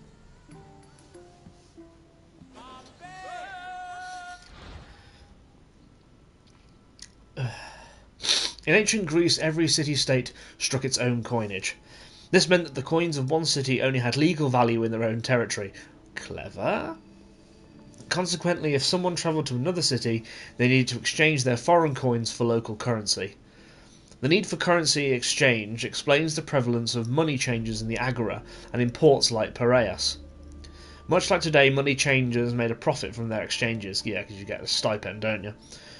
Unfortunately, with the invention of coinage also came the invention of counterfeiting. Counterfeit money even, was such a problem in Athens that the city appointed a special magistrate called the Agoras Kopos, I'm going to go with that one, silver examiner, to inspect coins in the Agora. If forgers were caught, they faced a death penalty.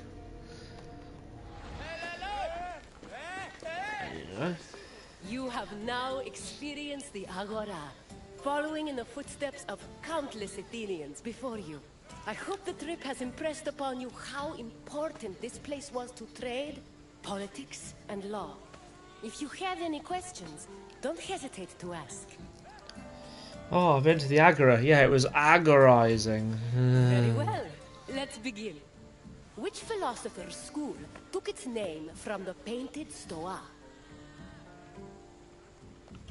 Socrates was one of the greatest. That's the thing, when they're this long, you tend to There are forget no what records of they're talking teaching about. at the painted Stoa. Try a different answer. What the hell was that? Yes, Xenon taught at Was the that a school, graphical and glitch so in the he and background? his followers were dubbed Stoics. Time for another question. What other name has the Iphistion gone by? The Vulaftirion was where Damn the it. council known as the Vuli met to discuss civic matters. Keep trying. Though I'm stupid. The Temple of Hephaestus depicted scenes from the labors of Heracles, but it was never known as the Heraklion. Try again. I love how they just get Correct. more annoyed The as you name get was them wrong. inspired by the scenes showing the hero Theseus, which decorate the temple. Only one question left. When Athens lost the Lavrion silver mines during the Peloponnesian War, which statue did they melt down to mint new coins? Correct. The Athenians melted down a statue of Athena to mint gold coins. It's clear you are very familiar with the Agora of Athens. I'm impressed. Farewell, Wanderer. May we see each other again soon. Well, probably. Well, possibly.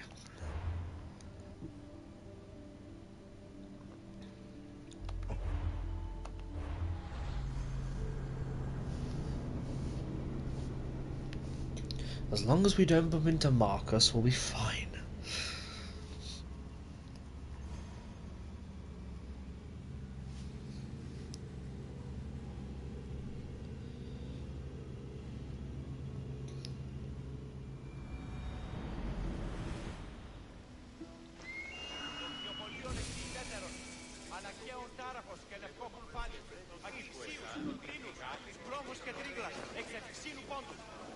Here, visitor, and welcome to this sacred site.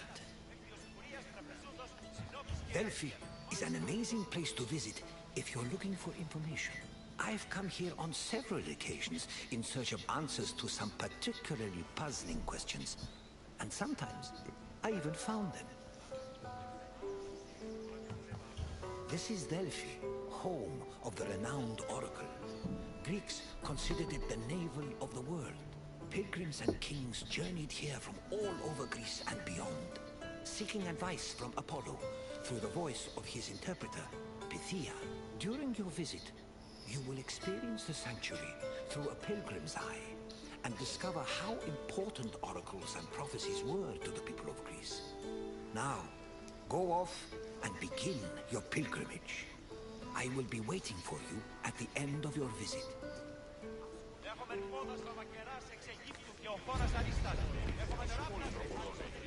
On their journey to the Temple of Apollo, pilgrims walked this sacred path up Mount Parnassus. The summer sun beat down hot on their backs.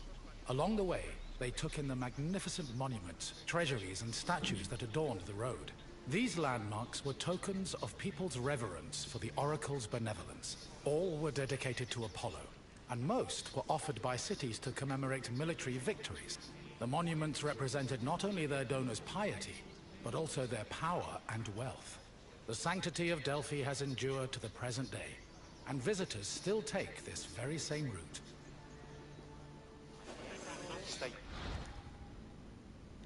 One of the largest contributors of information on Delphi is the French School at Athens, an institute that has been researching the site since 1860. Its work has led to a very deep understanding of Delphi and its evolution over time. One of their main challenges early on was that the iconic site laid under meters of sediment located in the very much inhabited village of Castri. Through the school's efforts, 1,000 villagers were completely relocated. With the village emptied, a railway was built to help remove excavated materials, following researchers to rediscover the sacred site. Oh.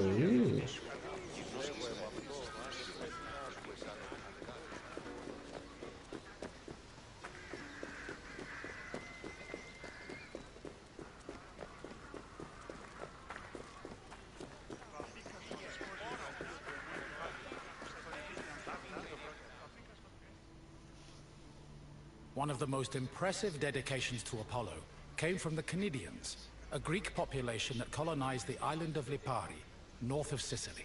The story behind this dedication is notable. The Canidians were at war with the Etruscans in the Tyrrhenian Sea. Seeking a good omen, the Canidians consulted the Oracle, and following her advice, they successfully captured 20 enemy ships. To thank Apollo, they offered the god the same number of statues as ships seized.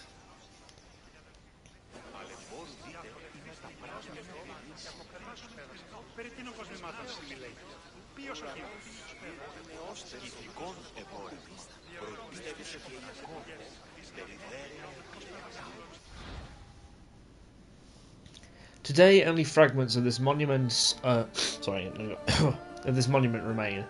So the best record we have of it comes from the ancient writer Pausanias. According to him, the Canidians, and the Liparians also wanted the dedication to mark the triumph of Greekness over what they called barbarism. Sounds a fair point. Well, sounds an understandable point. Considering the Greeks thought basically anyone who wasn't Greek was a barbarian.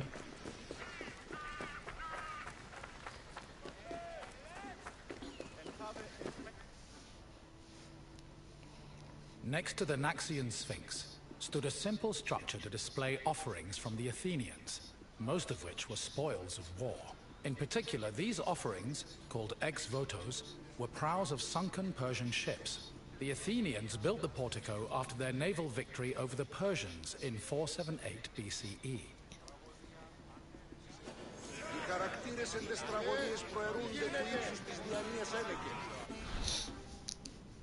The Athenian portico celebrated a victory over the Persians at the very end of the Greco-Persian Wars. The portico was a sign of Athens' increasing power. The power it held over the rest of Greece left many other cities unhappy, including Sparta, because, you know, Sparta. Eventually, the rivalry between Sparta and Athens would escalate into the full-blown conflict known as the Peloponnesian War. Because Sparta was just like, Athens are doing that. We want to be better. We are better. Ho and all that.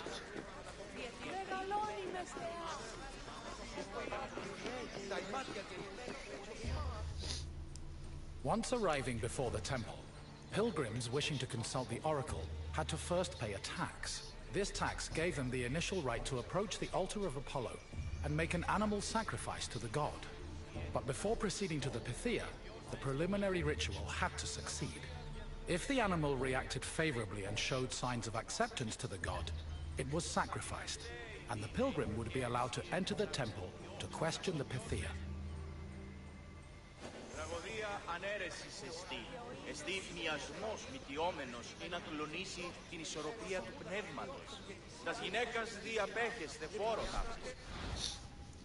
The altar of Apollo was a large marble table. Before the sacrifice began, a fire would be lit on the table. The sacrificial altar animal, usually an ox, was then stunned with a mallet.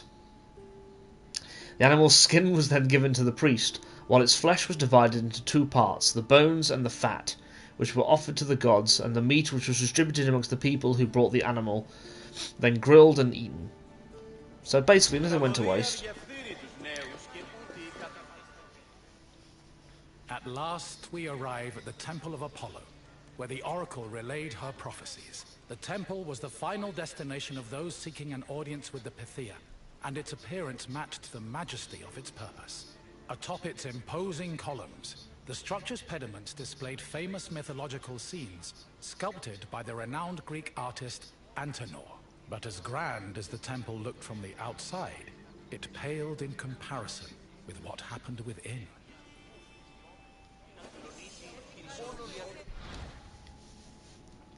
Originally constructed in the 7th century BCE, the Temple of Apollo burned down in 548 BCE, only to be rebuilt towards the end of the 6th century BCE. There's a lot of BCEs there. With the help of funds from an aristocratic Athenian family. It's always the ones with the money. The temple was destroyed again by an earthquake in the 4th century BCE, and required further reconstruction by the architect Spinarak, the architect, the Pokemon. Spintharos, there we go. 400 times the charm. This time it managed to stay standing until 390 CE, when it was destroyed by the Roman Emperor Theodosius. We built one! It burned down.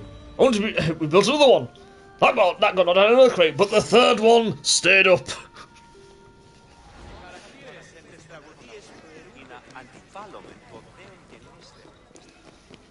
Prophecies were given in the most restricted part of the temple, the Adytum, by a chaste woman known as the Pythia.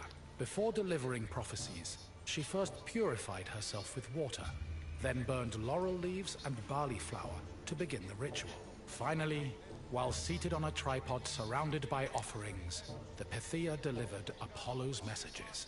Her words were often strange and indecipherable, and required further interpretation by the temple's priests. Despite much research, the exact causes of the oracle's behavior while prophesying are debated to this day.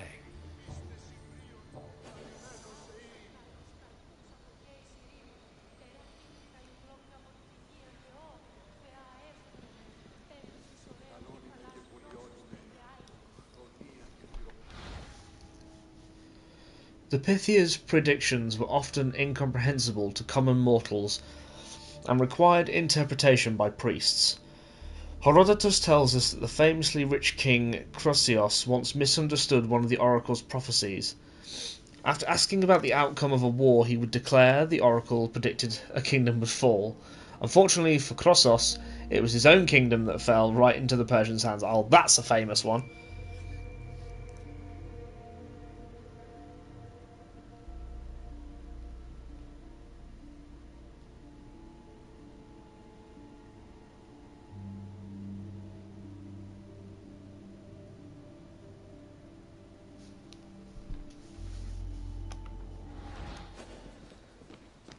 There she is, either having gas in her face. Myths say that while searching for an oracle who could impart their words to mortals, Apollo established a sanctuary on Mount Parnassus. Apollo took over this site by slaying its sinister guardian, the snake-like Python. Hooray! For Greeks, the fight with Pytho explained the foundation of the oracle and its sanctuary. It also symbolises the triumph of civilization over the forces of chaos, much like the victory of Zeus over Typhon or Heracles over various different monsters.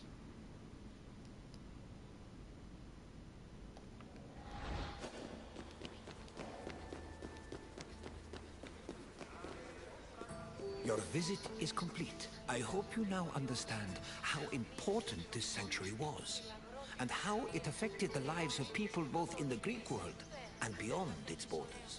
To be honest, I could speak about Delphi all day. But what would you like to do now? Ah, you wish to test your knowledge. Let's begin with a simple question. What did the oracle use to purify herself before her predictions?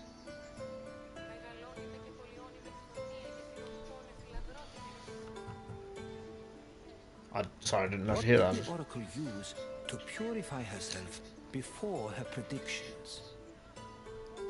The Greeks used olive oil for things like meals and medicine, but it was not required to purify the oracle. Try again. Correct. The oracle used water for purification. Time for another question. Which god was believed to speak through the oracle at Delphi?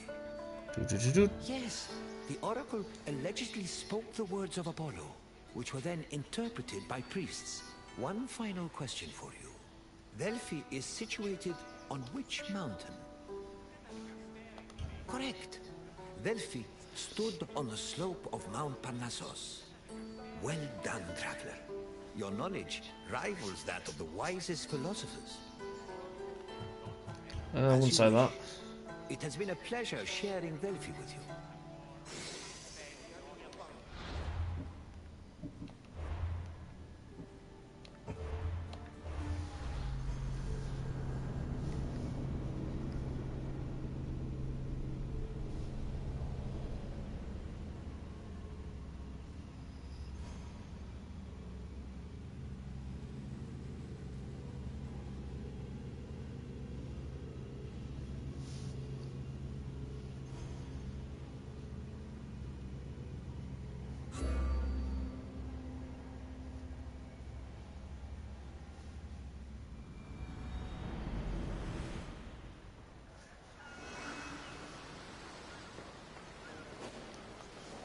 Greetings, wanderer, and welcome to the port of Piraeus. Oh, Piraeus. Impressive. Piraeus is one of the busiest, most important ports in the Greek world. Money flows through here like a river that runs all the way to Athens. Acting as a port for Athens, Piraeus welcomed merchants, goods, and travelers from all over the world. It was a central part of Athens' economy, but it was also fortified enough to protect the city's considerable fleet. When you finish exploring the port, find me, and we will talk further.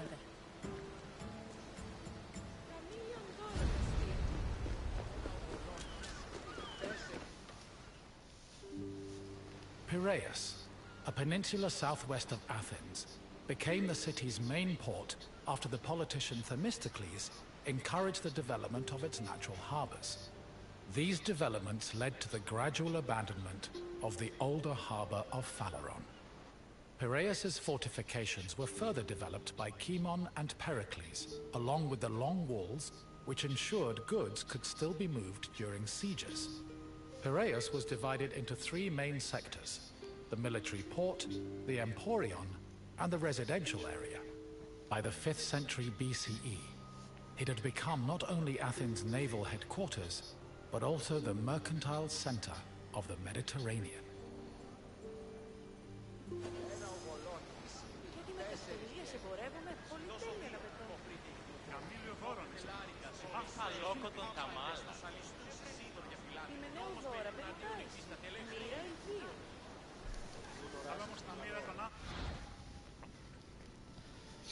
Piraeus was divided into three sectors: Zea, thought I said three then, just Zea and Munitia on the east side, and the Grand Cantharos harbour on the west side.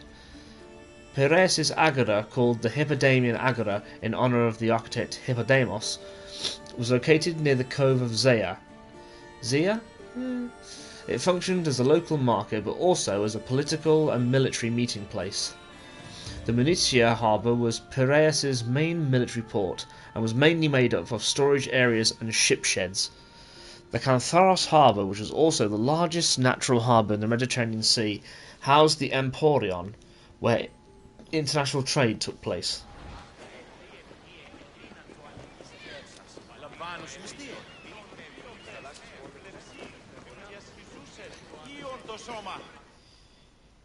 Piraeus' development during the 5th century BCE attracted a large population. Many craftsmen, merchants, bankers, sailors, and ship owners moved to the port in great numbers. The population was a mix of Greek citizens, foreign visitors, and immigrants, known as metics. The variety of the port's inhabitants gave Piraeus a cosmopolitan atmosphere. Most of the residents were involved in trade, but others worked on shipbuilding or in larger-scale industries like shield factories. Piraeus' commercial focus offered many opportunities for those seeking to increase their wealth and status. One such rags-to-riches tale is that of Passion, a slave who eventually became a citizen and earned a fortune thanks to his bank and his shield factory.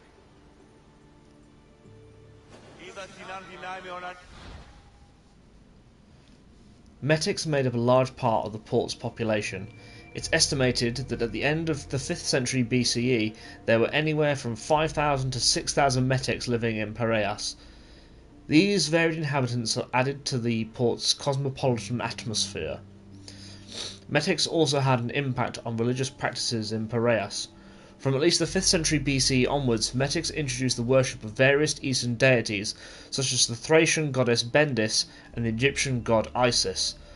The cults these immigrants brought with them created a varied and colourful spiritual life within the neighbourhood.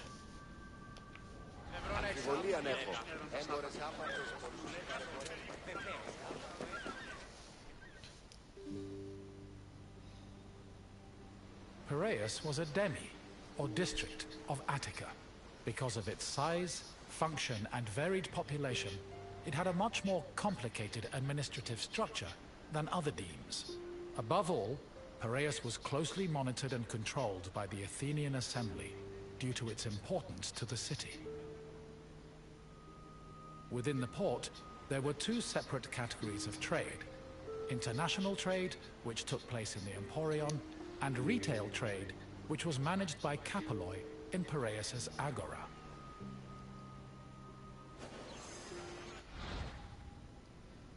In 393 BCE, Piraeus' Emporium was attacked in the daring raid by the Spartan Talautius. Talautius?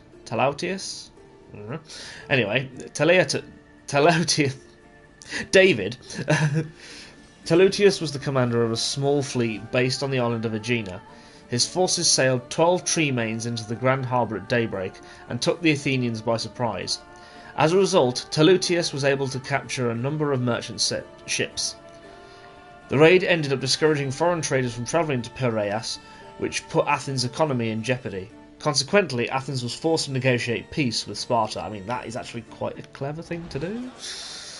Smash the economy and they're going to surrender. The Emporion was a commercial port dedicated to trading goods from overseas.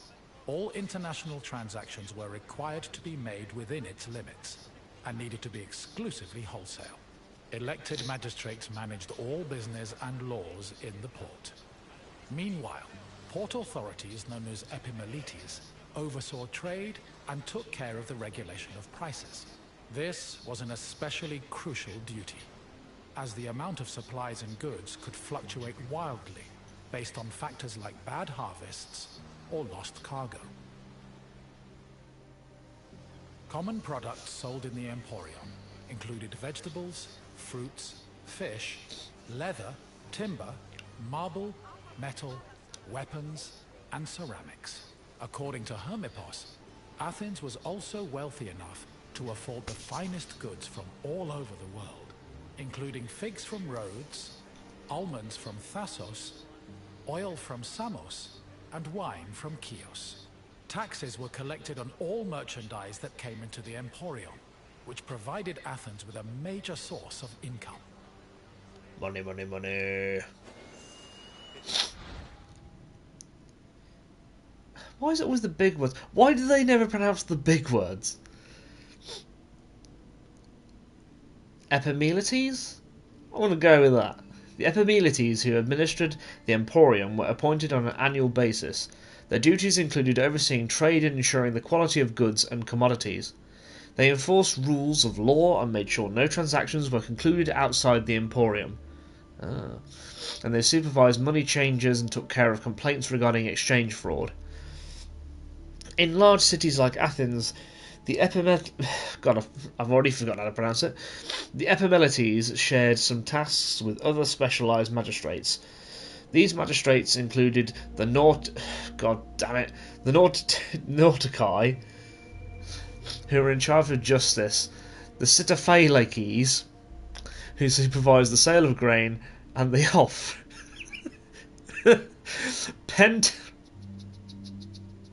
Pentalogoi. Oh dear. Who collected commercial taxes. I suck at pronouncing Greek names. Like some I can maybe just about do, but the really long ones I'm like, ugh. After arriving in the Emporion, merchants set up samples of their goods in a display area called the Deigma. This was where citizens and foreigners gathered to officially make their deals. And almost all merchandise that came into the Emporium was traded within the area. The Deigma was under constant supervision by magistrates, who negotiated price control with the importers. They would occasionally give special privileges to those who agreed to sell at lower prices. These privileges ranged from tax exemptions to specially reserved seating in the theatre.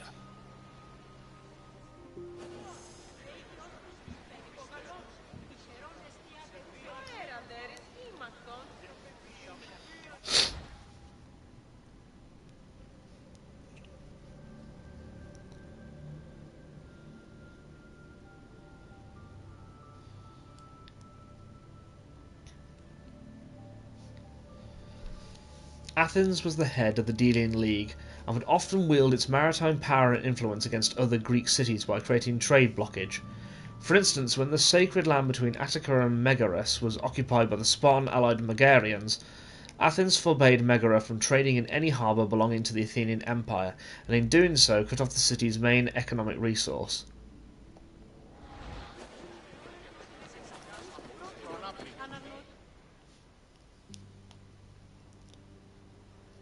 Piraeus was a deme, and as such was supervised by a magistrate called the Demarchos. While most demarchoi were chosen locally within their deme, Piraeus was appointed directly by Athens, so the city could better monitor its commercial interests. In fact, matters regarding the Emporion, the military harbour, and the grain trade were regularly debated and decided by the Athenian Assembly. Transactions within the Piraeus were supervised by metronomoi. These were magistrates responsible for keeping track of weights and measures. They made sure merchants' measurements were always accurate to prevent bad deals and scams. Even though Piraeus would eventually develop into a city in its own right, it always remained under the control of Athens.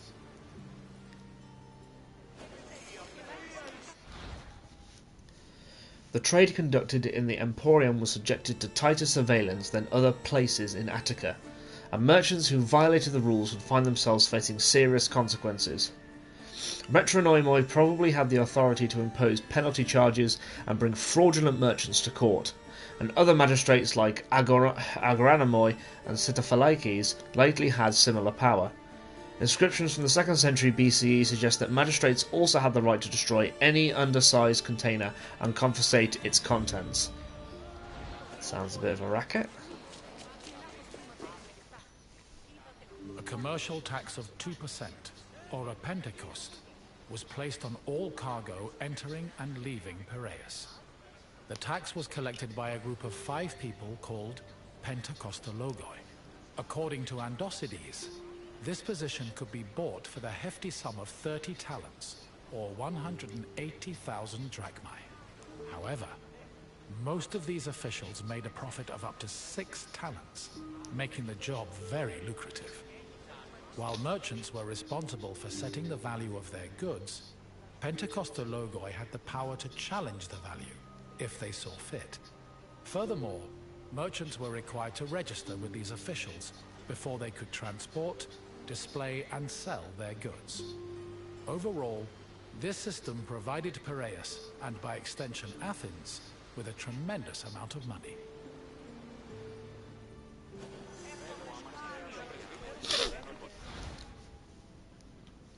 Justice in the Emporium was upheld by a group of magistrates known as the Nautodici. The first record of Nautodici goes back to around 450 BCE, and their increased presence at trial runs parallel to the increasing financial and political power of Athens. The Nautodici were also responsible for administering the law of retaliation.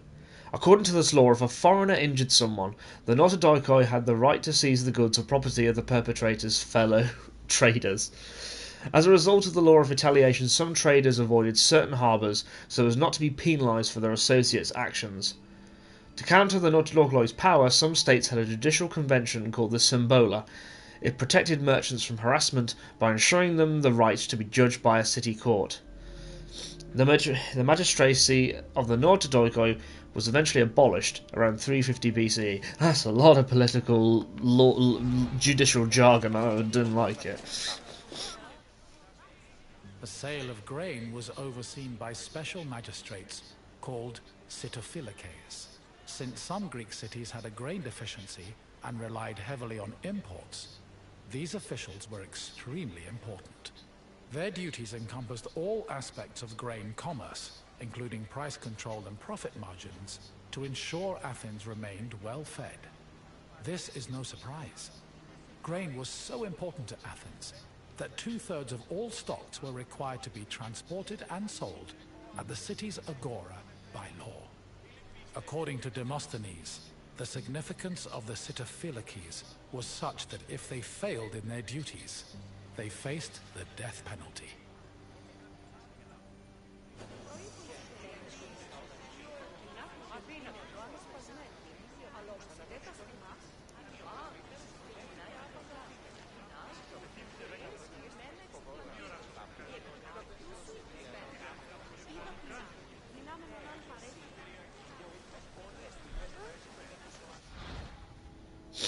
The Peloponnesian War saw some changes in how bread was produced and consumed. Firstly, poor people began to eat bread, a food previously reserved for the rich. What? Similarly, bread started to be baked commercially rather than just in individual households, giving bakers the opportunity to make small fortunes, such as Gregios and Hovisos and Warburtonines.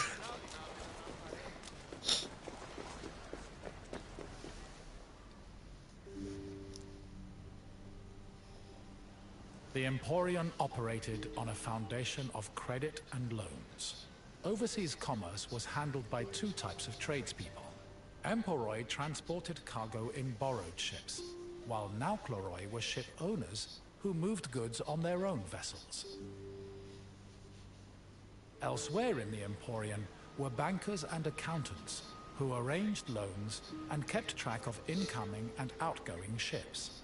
Emporoi and Naucleroi financed their maritime voyages with these loans, which often had a high interest rate due to the dangers of sea travel. Emporoi used the loans to pay for both the cargo and the right to a ship, while Naucleroi only had to pay for their crew. Loans and interest were repaid upon a ship's return to port. However, in the event of a catastrophe such as a shipwreck, the merchant and ship owner were released from their obligations, and the losses were transferred to the lender.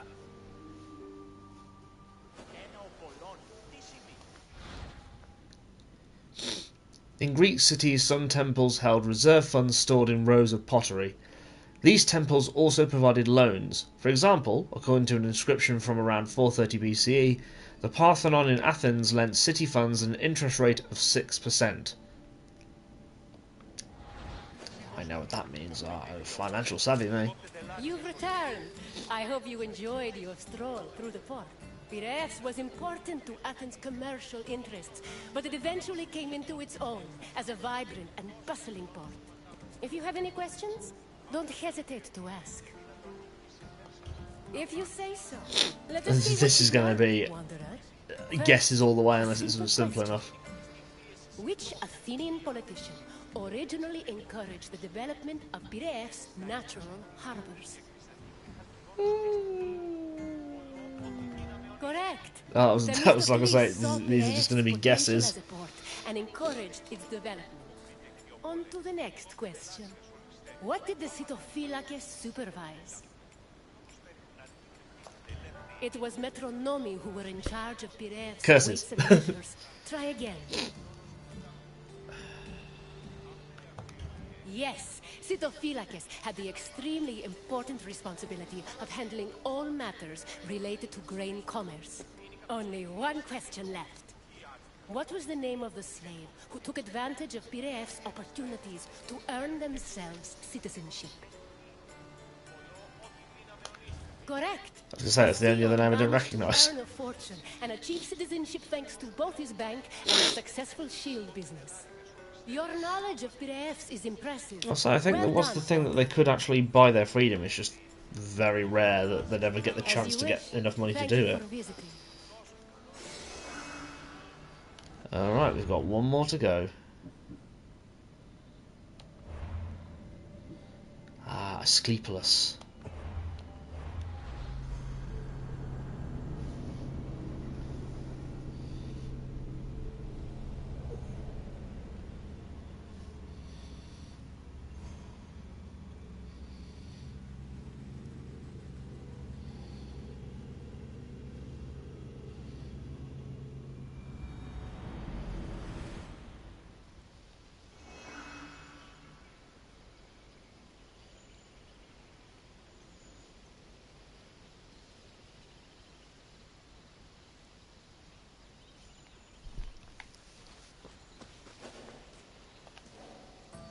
Welcome, traveler, to the sanctuary of Asclepios, a place of rest and healing.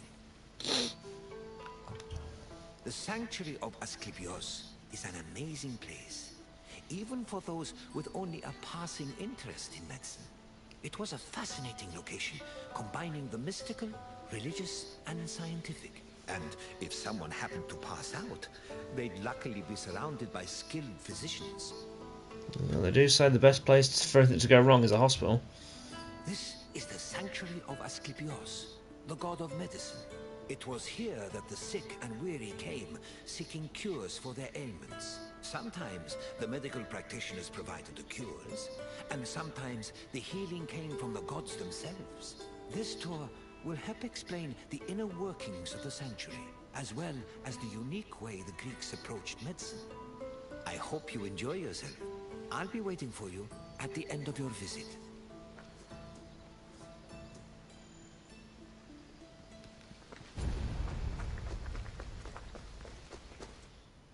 The ill and infirm came to this sanctuary to pray and offer sacrifices to Asclepios, the god of medicine. According to myth, Asclepios was once a mortal physician who eventually became a god. He had many sanctuaries across Greece, but the most famous was in Epidaurus. When pilgrims passed through the entrance of the sanctuary, they could read this inscription: "When you enter the abode of the god which smells of incense, you must be pure, and thought is pure when you think with piety."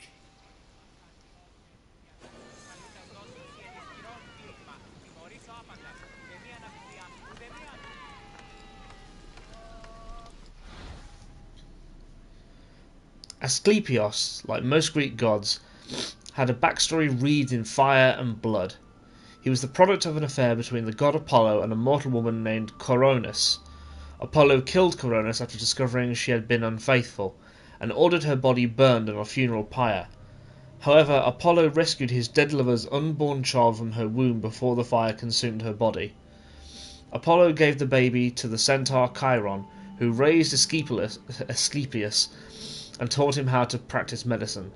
The healing cult of Asclepius was first attested to in Epidaurus, but slowly spread to different cities, exploding in popularity from the 4th century BCE onwards.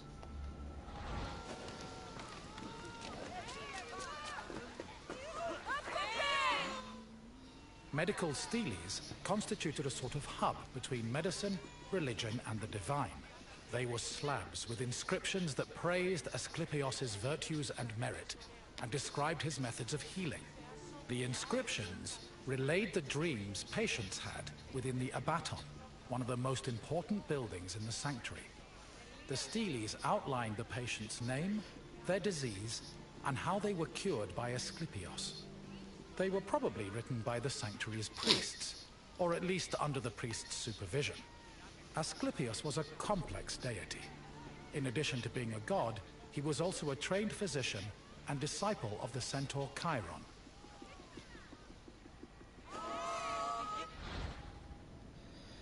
The miraculous cures chronicled in medical steles weren't always clean and simple. I mean, it's medicine, it never is. Below is an inscription with a more detailed procedure. Hold on to your balls. A man with abscesses within his abdomen. When asleep in the temple, he saw a dream. It seemed to him that the god ordered the servants who accompanied him to grip him and hold him tightly, so that he could cut open his abdomen. The man tried to get away, but they gripped him and bound him to a door knocker. Thereupon Asclepius cut his belly open, removed the abscess, and after having stitched him up again, released him from his bonds. Whereupon he walked out sound, but the floor of the abaton was covered with blood. I was expecting a lot worse, but it to be like a sort of an injury to an area, a little bit more personal.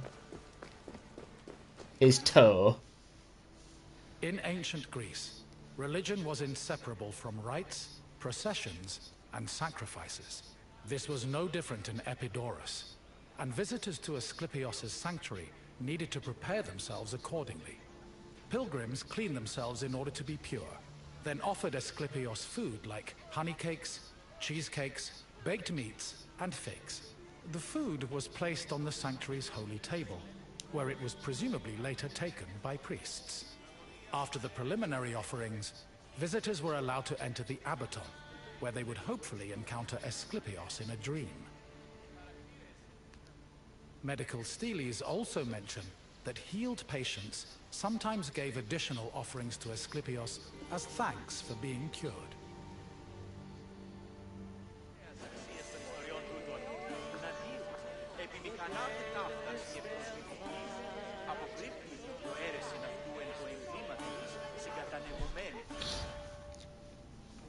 The poet Pindar's Ode to Hieron of Syracuse features a section dedicated to the birth of Asclepius.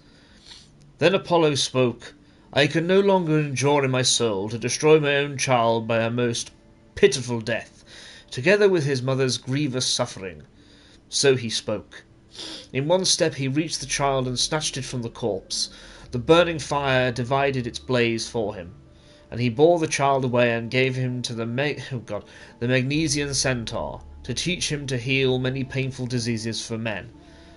And those who came to him afflicted with congenital sores, or with their limbs wounded by grey bronze, or by a far-hurled stone, or with their bodies wasting away from summer's fire or winter's cold, he released and delivered all of them from their different pains, tending some of them with gentle incantations, other with soothing potions, or by wrapping remedies all around their limbs, and others he set right with surgery, choppy chop chop.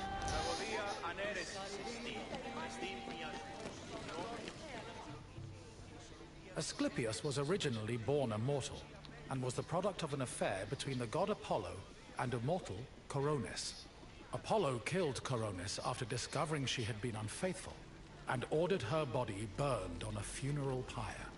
However, he rescued his unborn child from Coronis's womb before the fire consumed her body. Apollo gave the baby to the centaur Chiron, who raised Asclepios and taught him to practice medicine. Over time, Asclepios became so skilled in the art of healing, he could even raise the dead. This angered Zeus, who sent Asclepios to Hades with a thunderbolt. Apollo retaliated by killing the Cyclopes responsible for making Zeus's thunderbolts. Then, Zeus revived Asclepios, making him immortal and deifying him in the process. And those In tits on sculptures, the walls. pottery, mosaics, and coins, Asclepius was portrayed holding a staff intertwined with a sacred snake. The staff is a symbol of medicine that still endures to this day.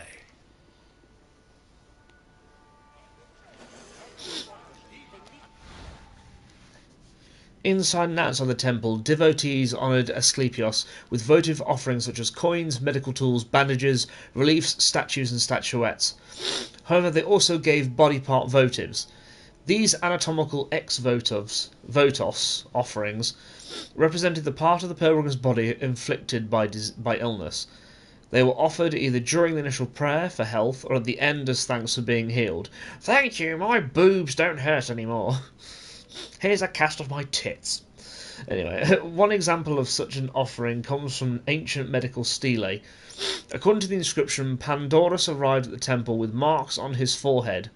While sleeping, a vision of Asclepius visited him, tied a bandage around his head, and told him to remove it upon leaving the abaton. When Pandorus awoke, he did as the god instructed. To his surprise, the marks on his forehead had been transferred to the bandage. What? I'm trying to think. Did he just smear some chocolate or something on there and just didn't bother to clean it off until he had the bandage? Or he had a little bit of a scratch. As thanks, Pandorus dedicated the bandage to the temple, when it was presumably returned to its divine owner. They cleaned it and reused it, if they even did that.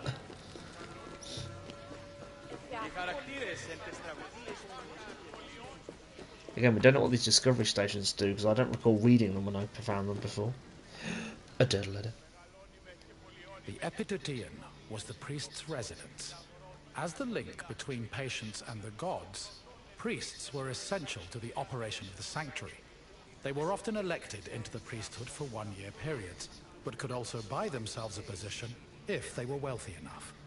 In addition to interpreting patients' dreams in the abaton, priests both supervised and performed sacrifices and rituals. During these functions, they were usually clad in white.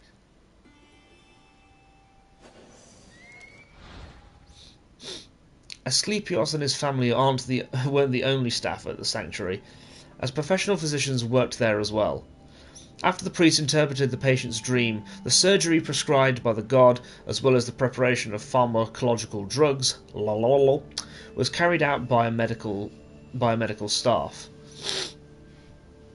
Before becoming a travelling doctor, the famous physician Hippocrates allegedly did a residency at a sanctuary in his hometown of Kos. Okay, the words don't make sense. They probably do. My brain's just probably doing a thing because it's like nearly 11 o'clock and I'm very tired. But anyway, his acceptance onto the staff was likely due to his being an Asclepiad, a member of an aristocratic family that claimed to be descended from Asclepius. That and he was bloody clever. If he weren't so bloody clever, that wouldn't have bloody well happened, would it?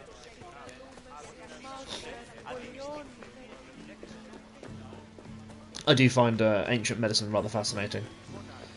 There's a module on my course next year that I really want to go on. It's all about that. The Abaton was built in the northern boundary of the sanctuary, where it surrounded a sacred well whose water was believed to have therapeutic properties. The Abaton was where pilgrims went for incubation, or dream rituals. Details of the incubation ritual have been described in unearthed medical steles.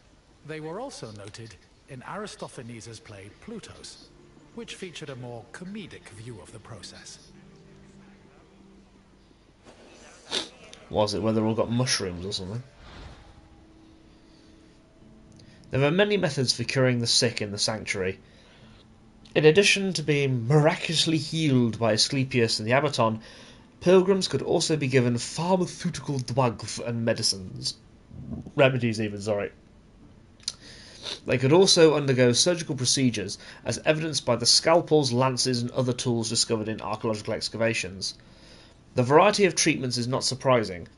Asclepius was revered for being an experienced and versatile healer, and one of Pindar's odes described him as such. Now all who come to him afflicted with natural sores, or with limbs wounded by grey bronze or by far-flung stone. Wasn't this the thing on the thing? It's a little bit different, but no, that's the same thing as earlier. Anyway, or with bodies racked by summer fever or winter chill, he relieved of their various ills and restored them. Some he tended with calming incantations, while others drank soothing potions or he applied remedies to all parts of their bodies. Still others he raised up with surgery. That is the same thing that they mentioned earlier. What? Okay, getting lazy now, are we, Ubisoft? Nothing new there. Incubation was the dream ritual pilgrims experienced in the Abaton. After completing the necessary preliminary rituals, pilgrims were allowed to enter the sacred building, where they lay prone. As they took in the smell of burning incense, the sanctuary's priests extinguished the oil lamps and asked them to sleep in silence. Once they were asleep, Asclepius would appear in their dreams and give his medical advice. The advice included diet and treatment recommendations. I was going to say, stop eating fatty foods. Requests for specific offerings or religious rituals. Upon waking up, priests interpreted the patient's dreams, unless a patient had been miraculously healed in their sleep. However, if a patient was completely beyond help, they were removed from the Abaton.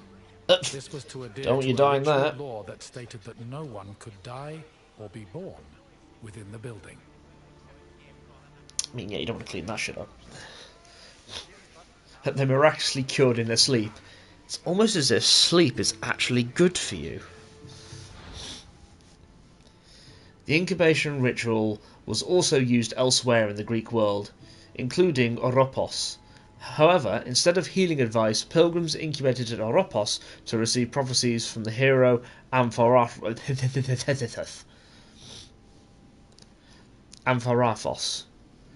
Inscriptions and votive steles in the 4th century BCE indicate that while Amphiaraphos did occasionally perform surgery in the patient's dreams, he was a prophet first and a healer second. So basically, I could heal you, but I was only told to pass a message on, so to be quite frank, you're just gonna die. Quietly, please. I see you've completed the tour. I hope you enjoyed your time in the sanctuary. As you can see, gods and miracles were just as important to the healing process as medicine was. Now, What else would you like to do? Excellent. Here is your first question. Which mythical creatures made Zeus's thunderbolts? Correct. Zeus's thunderbolts were crafted by Cyclops. On to the second question. What was the name of the building where incubation occurred?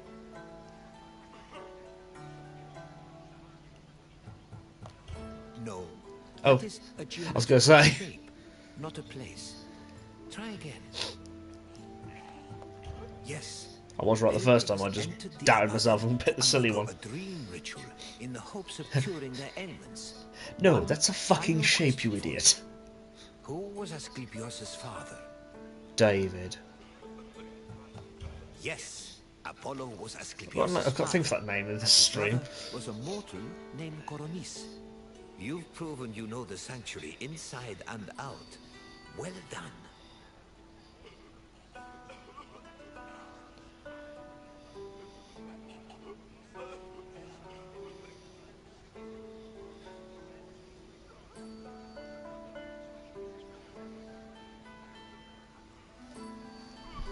I think we've done them all. Very well. May your quest for knowledge be fruitful and fulfilling. And delicious.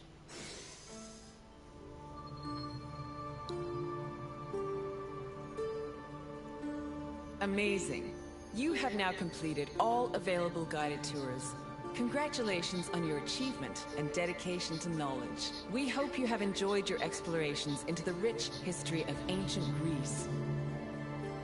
Even though you've done all the tours, there's still plenty left to see. There are hundreds of world stations to explore, mountains to climb, seas to swim, and sunsets to watch. Remember that you're welcome to return to guided tours at any time and replay your favorite ones. On behalf of the Assassin's Creed team, thanks for playing the Discovery Tour, and we hope to see you again soon. Oh, you will, because of course, yes, we have those discovery stations to do. But also, we do have Valhalla to deal with, which has a rather interesting discovery tour, which I'll probably do in one sitting, I will admit, because that's probably not going to be that long. Anyway, that has been the final guided tour for Assassin's Creed Odyssey, the delicious... it's going to be some acrobatics. The delicious discovery tour. So, thank you for watching, and we'll be back for... May not be the final part, because it depends how many of these discovery things there are everywhere. In fact, I might look quickly while we're here. Thank you.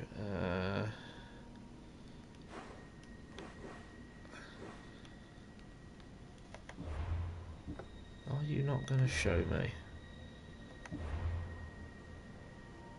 Dial timeline there. You can pause that and look at that if you wish.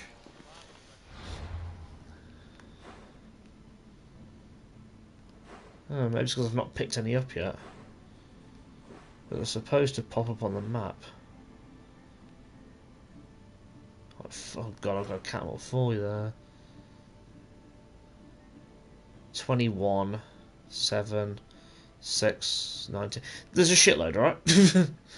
there's at least like there's some of these freaking. Good job there's fast travel stations everywhere, because there's some random ones on these islands. Oh, except there, of course, because why not?